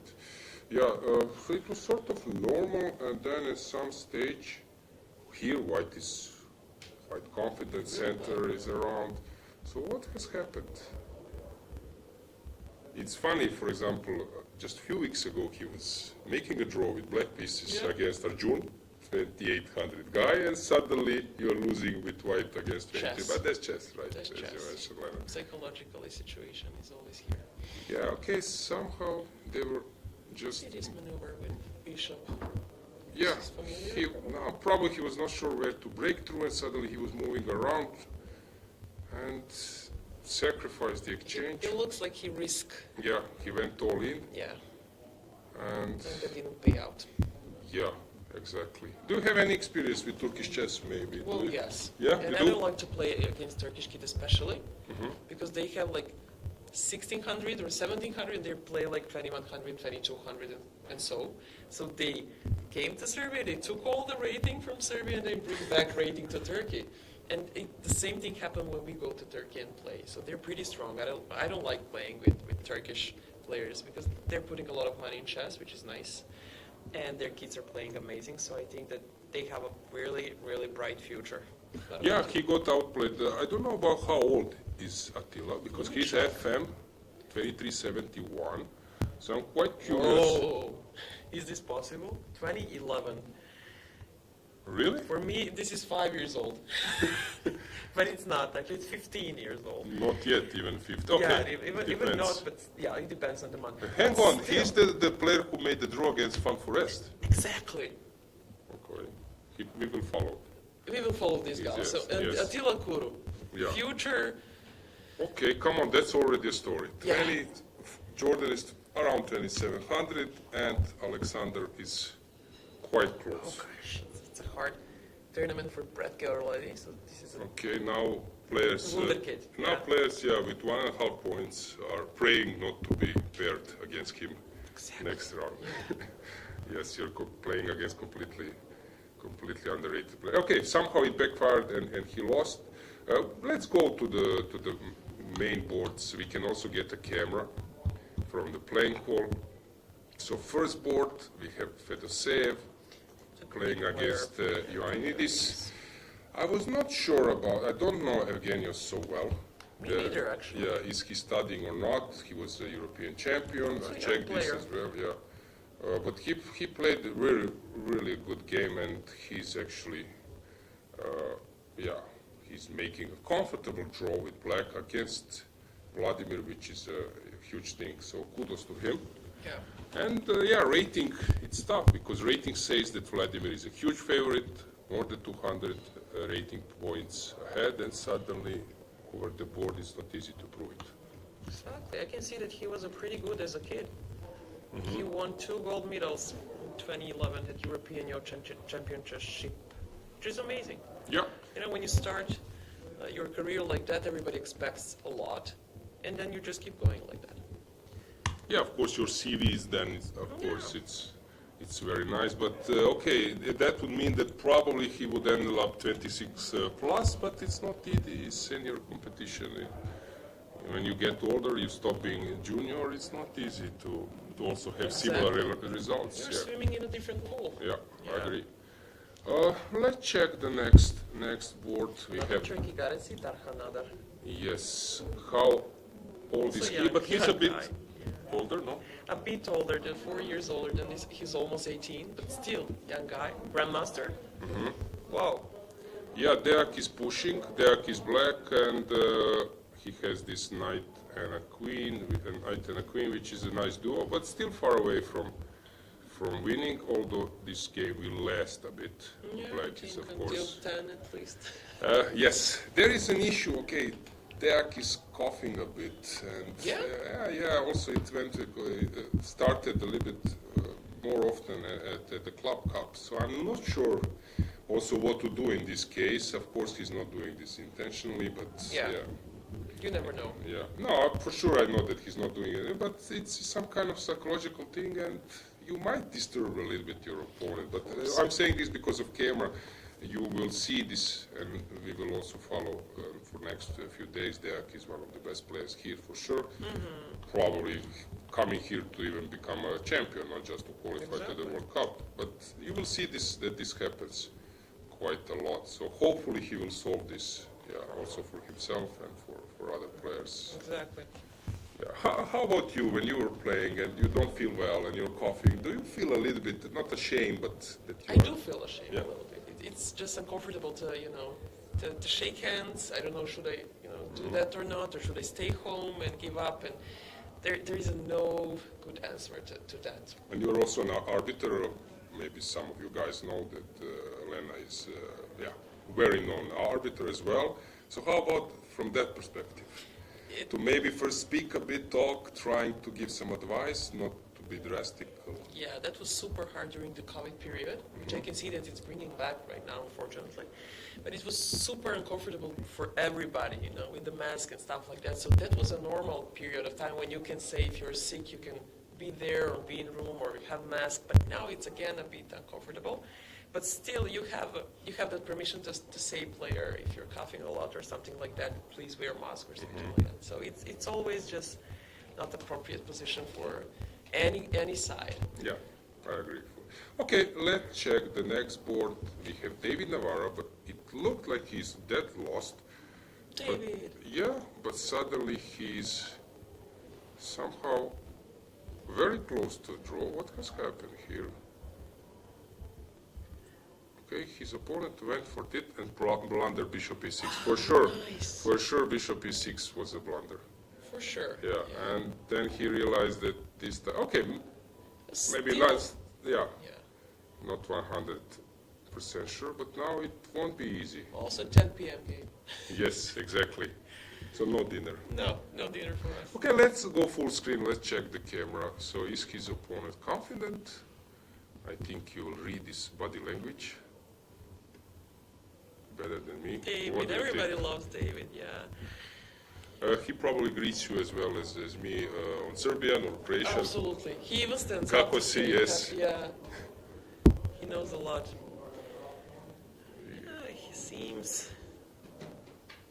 Okay, main focus would be maybe on opponent. Is opponent confident still? I think he looks relaxed because he cannot lose, and that's nice position. So he plays against David Navarra. It's super cool if he made a draw. That's amazing, and he can stay up to 10 p.m. to try to beat him. There is no way to lose. So he's pretty pleased and confident. Yeah, he's even looking where at the ceiling or somewhere. Yeah. So I'm not sure that he will be able to. Do you like this angle of camera? You cannot see a lot here. Maybe a little bit more down there, so you can catch everything. Yeah, maybe it's a moment that we stroll around through the playing hall to check all the cameras full screen. Let's see who is still there. One by one, we can just move around. Okay, Let's meet me here. Yes, exactly. So this is first board, heading towards a draw, but still maybe not 100% sure. Then we move to second one. Deak is typically always walking after each move. Then next one, we just see. Chairs. Everybody Okay. are talking about the chairs, by the way. Do you like the design? Yeah, it's really nice. Looks like some king chair. And yeah, comments are all about chairs. Like, whoa, these chairs. Cool. Okay, which one you like more? We have The different- red one. Okay, I don't know trust why. you. Yeah. Okay. So fifth board is over. So let's take a look at this one. So I see Darda, our bottom right. Whom else? Blue Bound is playing. He's playing with the black pieces. We don't see his face. Is this Korobo walking? Yes. Kurabov has Yeah. a very He's interesting way of playing chess. He's Very fantastic nice to player. play, yeah. He's fantastic player. You cannot copy him. Yes. He's just playing like I agree. amazing. Yeah. I agree. Okay, not many games left, but still some. So maybe we will have dinner. Still maybe. Yeah, let's check another camera. This is arbiter's view camera, huh? Yeah. So now I'm being an arbiter a little bit Yeah, from this a point little of bit view. more natural angle, but you cannot see far away. This one on the left is good, I guess. Huh? Yeah, well, that's previous one. Yeah, previous one was probably a little bit more. Yeah, this one. Good. Yeah. So on our bottom right are tables from board number 31, and on the left is first comes board number 5. Yeah, let's check. I heard that Martirosyan, or at least I check it in chat, that he was suffering. Which board? He started with the draw. Martirosyan? Yes, around Predke, I think, maybe just. Okay. Yes, 86th. 86. Black pieces. Okay, hang on. He lost. Yes, But there was I guess, there was actually a funny story that we can have a board just to check the viewers. Actually, Lavrencic hasn't, okay, there was a Croatian league and there was one issue with the rating officer and arbiter, and suddenly, unfortunately, what to do, only we could apologize, Federation didn't send results at the right moment, and then calculation was postponed and so on. And he was, or maybe parents were not so happy since he wouldn't be seeded in the first round. But basically he made a draw against 26, and now he won his lifetime result. Probably 26. the best in Yes, the career. yes. So Interesting. sometimes it's interesting. What are you fighting for? Definitely. Yeah, because, okay, he won with white, and very tough result for Haik. What was Haik peak? Wikipedia will give you the team for. I would say that he was 27-20 or even more.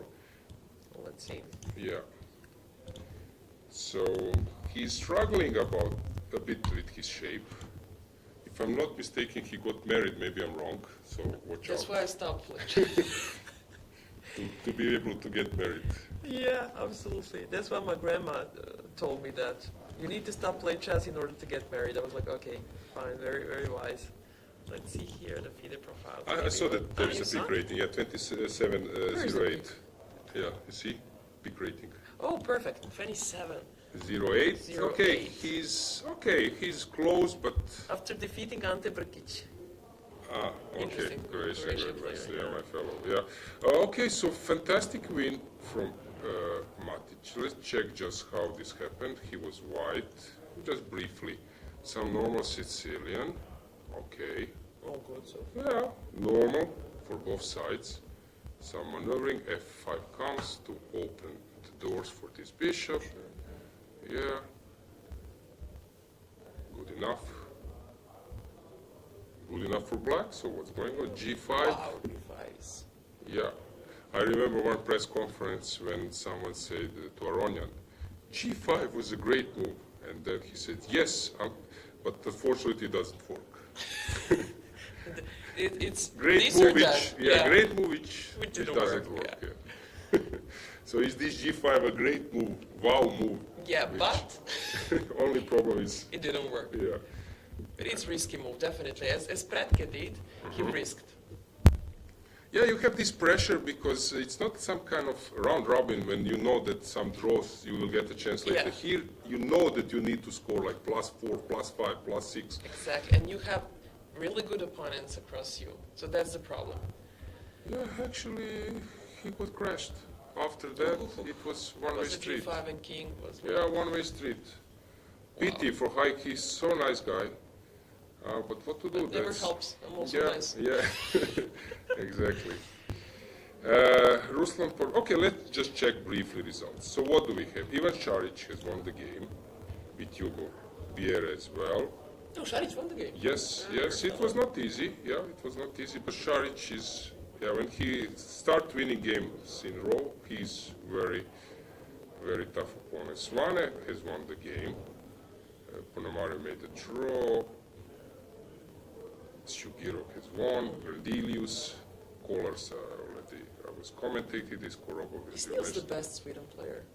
He Yes. played in my group. And Yes, he's yes. my age. Yeah, yeah. He's He's very strong player. Okay, before they changed some team members in national team, but basically he's that one. So Ivic, has something changed? Okay, this is interesting endgame. it's really interesting. Hang on, is this possible to? Okay, of course, after e6, his idea is Taking that, yeah. yeah. He's gonna win the game. So no e6. No, after e6, yeah, it's not winning. So, but how you break through? Maybe If you play e6, rook e6 is it's black is winning, isn't it? no, maybe white is winning, Yeah, actually, you can play that. but maybe. Take, and then king d4. And now Oh, we need to gosh. calculate. But there is this- always a maybe g5 breakthrough if you go all Yes, the way through yes. c5, maybe. But it's interesting. So I have a pawn up, but I'm stuck position. Yes, and Oh, g5 at the right moment. Yeah. But I don't know which one is the right Yeah, moment. I will go all the way there. Maybe here. And now if you go down, I have this g5. So maybe this white. g5. Yeah, and one of my pawns. And now king is not in the square. Yeah. And if you come to d5, then I can hang on. Maybe you can go back to e7 and then. Maybe I push don't king. need to be around. Maybe always this g5 works for me. But now king is in the circle. Let's say that I'm g5. Ah, you mean And- that, to go and to that- g7. Yeah, if king f5, you have g takes Yeah, h. yeah, and that's or, fine. or yeah. this, yeah. Or Yeah, so maybe that's why this is the concept. But he was, of course, not sure. I'm not sure that it's possible to break through. Some g5 will be at the right moment. played. interesting. Yeah. Motive is there. Yeah. Wanna know because my king is passive. Are you familiar about women players in this event? Here? I know that Teodora is playing. Teodora is playing Unfortunately, she here. lost today, if I'm not mistaken. Really? Yeah, against Romanov. Teodora, I know that Yeah. Pogorelski from Serbia played. I think Žerebcov from Montenegro Yes, she's here. is there. Maltevskaya, so a lot of players are playing Serbian league, so they're pretty familiar. Okay, there are prizes here for women players as well, which might be some. It's sticky, yeah. It's Yeah. tempting to play. Let's see Teodora's game. Let's find her. I was following this a bit, so Yeah. yeah, it was normal, and then suddenly it started. Oh, Romano, it's a Yeah. strong player, yeah. I met Ivanišević today, Yeah. by the way, and Ivan is, Also rating dropped down. yeah, but he's a player. I was telling to the viewers, he's He's one really of my good. favorite players. I played against him many times. He's a strong player. Yeah, but he said, I'm playing against 14 or maybe, how old was his opponent? Please, can you check his Yeah. opponent? But I said, come on, you know how Ahmad to Kagan. play. You know how to play against Yeah, those but there is one youngsters. tricky thing. Yeah, he's young. He's also like 14. Yeah. But there is a thing. When you start being coach, and when you start being a trainer, you're as mine as well. Your rating starts to drop down. Why is that? You're not completely focused on chess, or you know. Yeah, I think the point is that before you're just taking things what is necessary for you. Suddenly you're also taking some things which are making your things where you are best Yeah. much harder, and maybe you are getting some infos your brain doesn't need, you know, and then suddenly Distraction. yes, distractions. Suddenly you cannot do Yeah, it. Before especially, yeah. you were taking things. I don't want to analyze this. This is not my cup of tea. I play that, but here you need to do it. You need to do it. yeah. Especially when you teach kids. Because you think that you can, just remember something, some basics, but it's not good for players. I agree. Because you're not focusing anymore on the openings and stuff like that. What do you think? What's his ambition? Okay, I ask him as well, but he knows that his rating, he was 26-60. Yes, so now he's 25-40. Does he believe that, okay, maybe once, not in a year, but maybe one tournament still I can play well? I think it's hard, especially when you have, there's coefficient, how to say in English, coefficient. Yeah, when you When have... you have 20, when you have yes. low Yeah. rating calculation, Yeah. when you cross 2400 already, Yeah. then it's so hard to go back. When your factor is 10 Exactly. or yeah. This is 20 or 10, maybe Yeah, even 10, 10, maybe 10. even, and it's so hard to go back there and to, especially against strong kids, 14 years, they're in a super great shape, and to go back and have 26 again, and they're not motivated enough, I think. Just to remind our viewers that we are delayed, so chat has been delayed, that you should subscribe to Issue channel. Any comments? People are, I guess, happy that you joined. Absolutely. Good. Guys, I was suffering a lot. Now you're Suddenly, not. Yes. Now the weather is sunny, and in studio as well, so I'm quite happy. So one guy, Matthias Mood, says, will Bretkin hike already so far behind in the standings? That's what we mentioned. Although, that type of players, if they come to some working temperature, they can really Definitely, win to warm it, up. yeah. But now he said, and legendary Ivanchuk also on 2 draws. That's also an interesting result for Ivanchuk.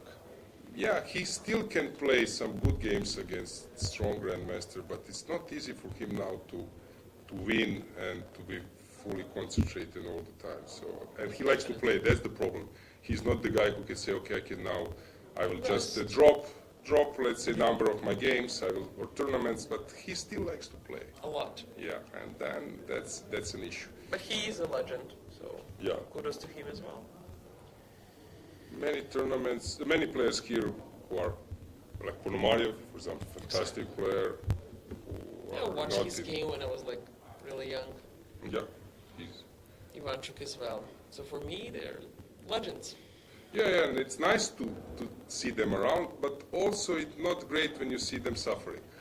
Exactly. Because you remember them from some times where they were really, really strong, and suddenly you feel and see Do that you think they're... that they should stop at some point? Like Novak Djokovic, for example, he's still playing, he's still trying to be the best, and maybe he should stop at the time he was the best.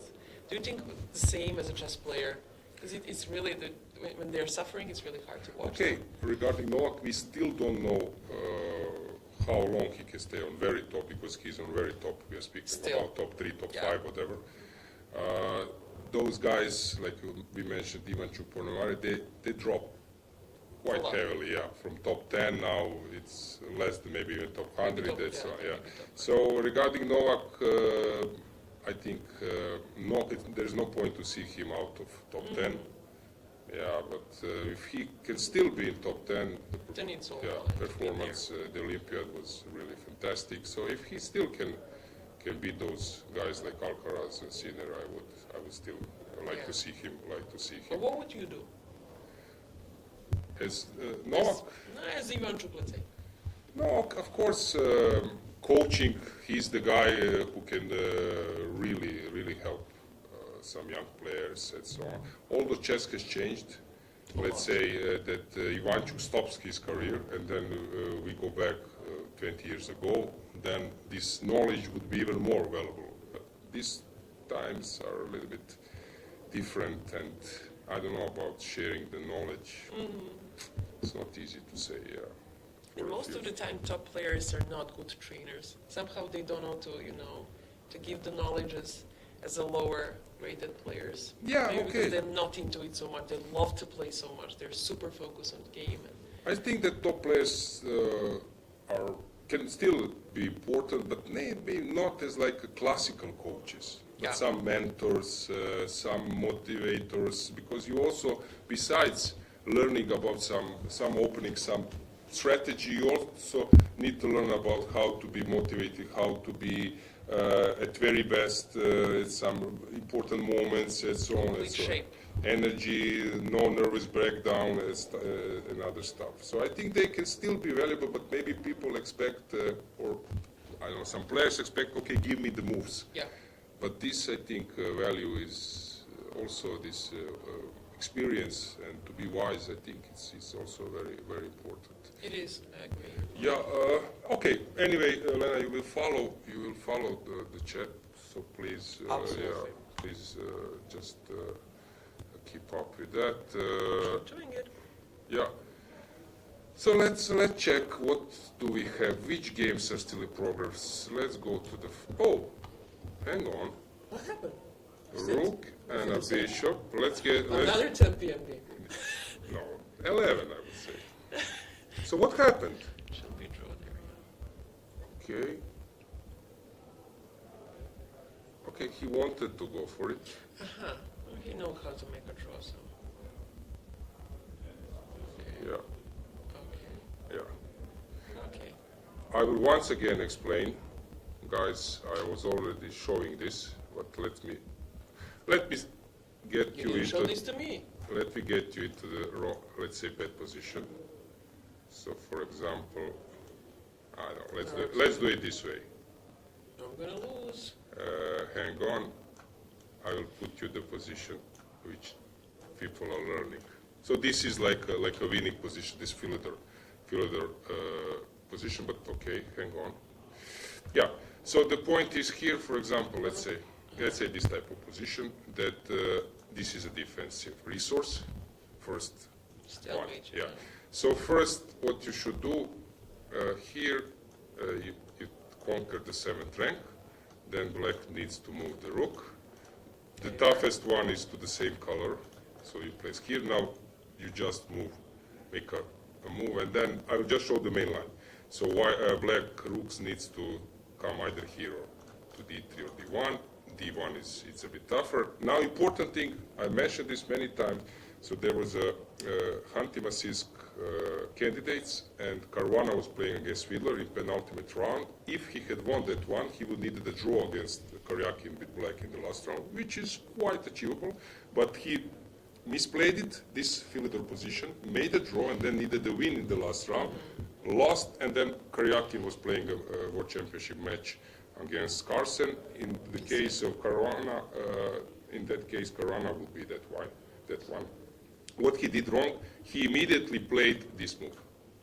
Oh, we should just So first thing is to conquer the 7th rank, then to force your opponent from 2nd rank to the 1st.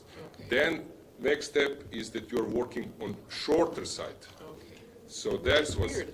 that was mistake from Caruana. So here it's important that you work on shorter side. So you play this move. Now you take this 1st rank out of black rook. Rook needs to climb. Then you improve a bishop position. Then you go back. And now there is this testing check. That's move. Okay. King F8. And now you go to a side Now the Check. longer side. and building a bridge.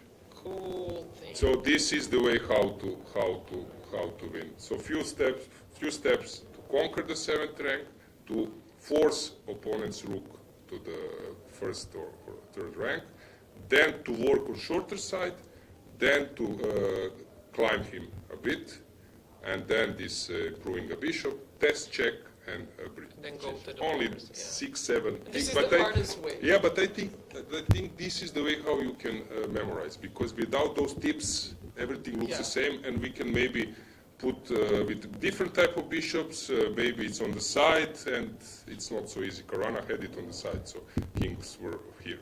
Yeah. And then it's even tougher. But you need to know those steps. If you know those And then steps, you're gonna make it. yeah. So I know that this is a test check. This is a tricky part, because here you give check, and suddenly you're not sure what did I What to do achieve. next, So it's yeah. important that you realize that you're coming there with the check. Mm-hmm. So this is a winning concept, and then there are some sidelines, but at least you know, if you know winning method, then it's much easier. You're gonna make yeah. yeah. So let's go back. Perspective. Yeah. I charge 25 euros for problem you at all. per hour. So what has happened here?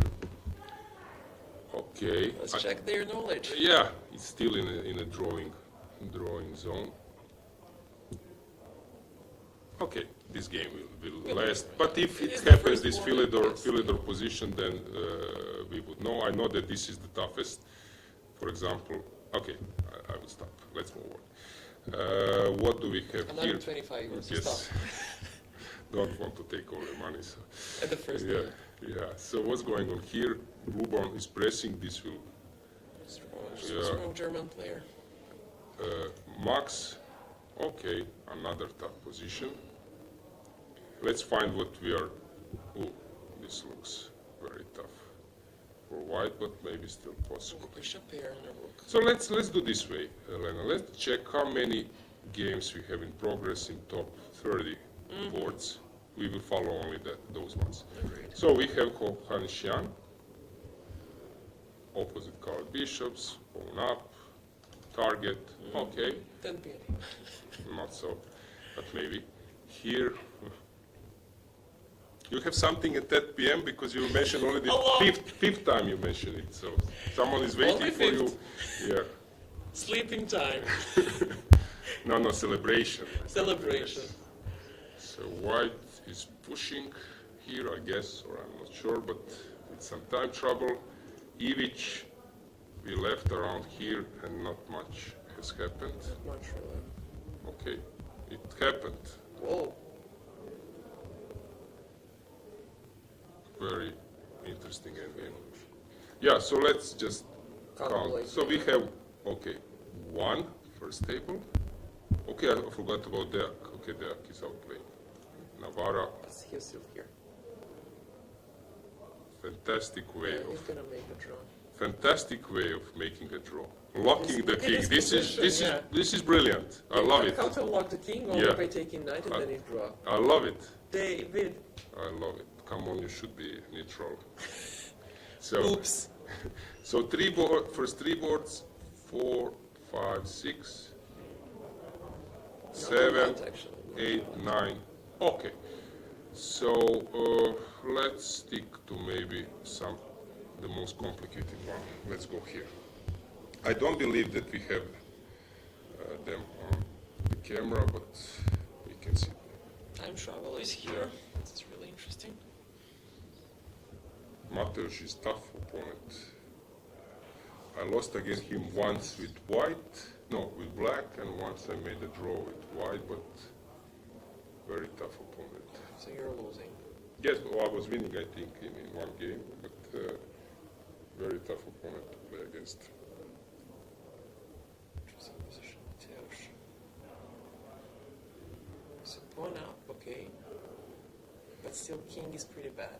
I see in chat that someone is saying that we have some sound issues, and it's funny, it's always starting at the same time, so I don't get it. Really? Yeah.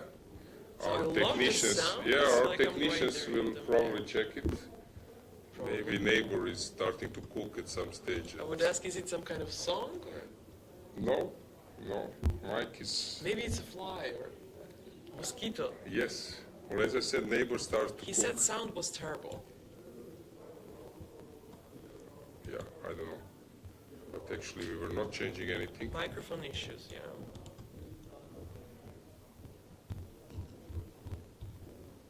Apologies for that. As I said, Yeah. maybe neighbor But thank lady you for starts letting to us know. start to cook at the same time. Turn on some microwave or something. Dinner is Yeah. coming. Yeah. So, what's going on here? King is pretty bad. I Okay. have pawn up, Pawn but up, not yes. enough. Not enough, maybe. So, which pieces you would take?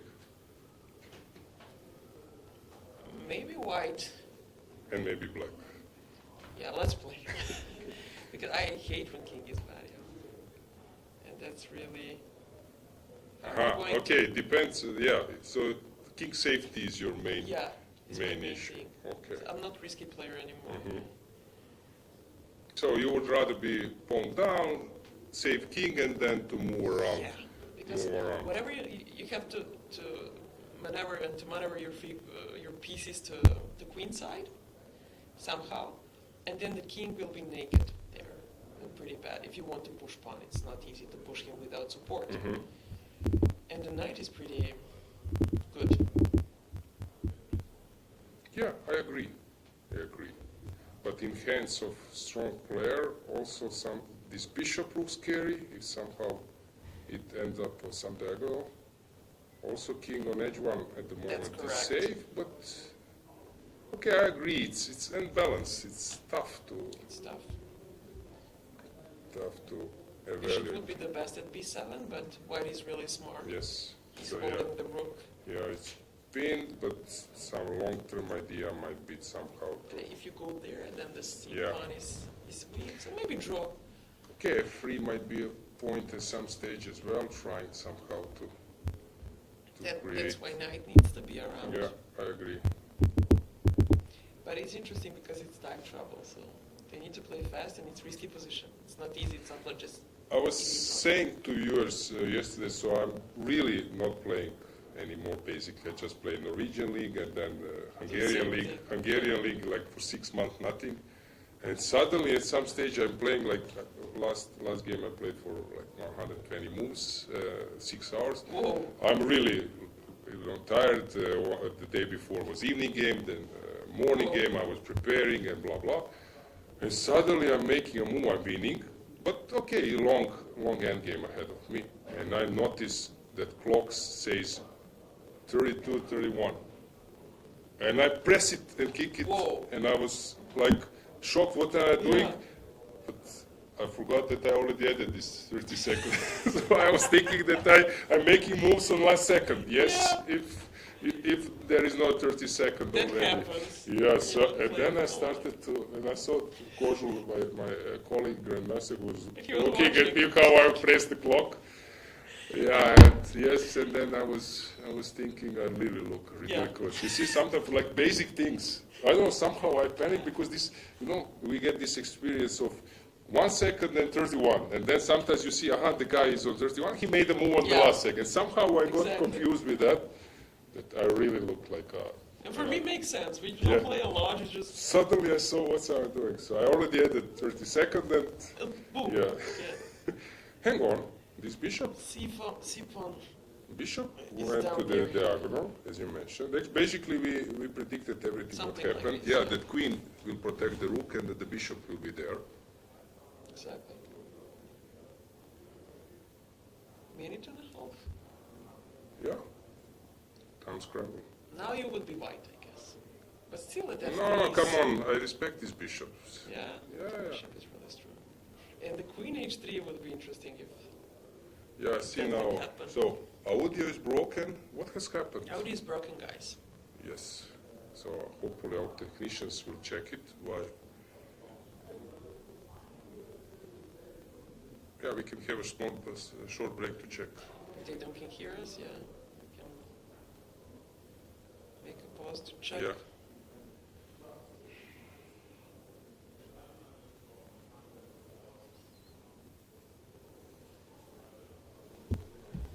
Šta li se zbilo?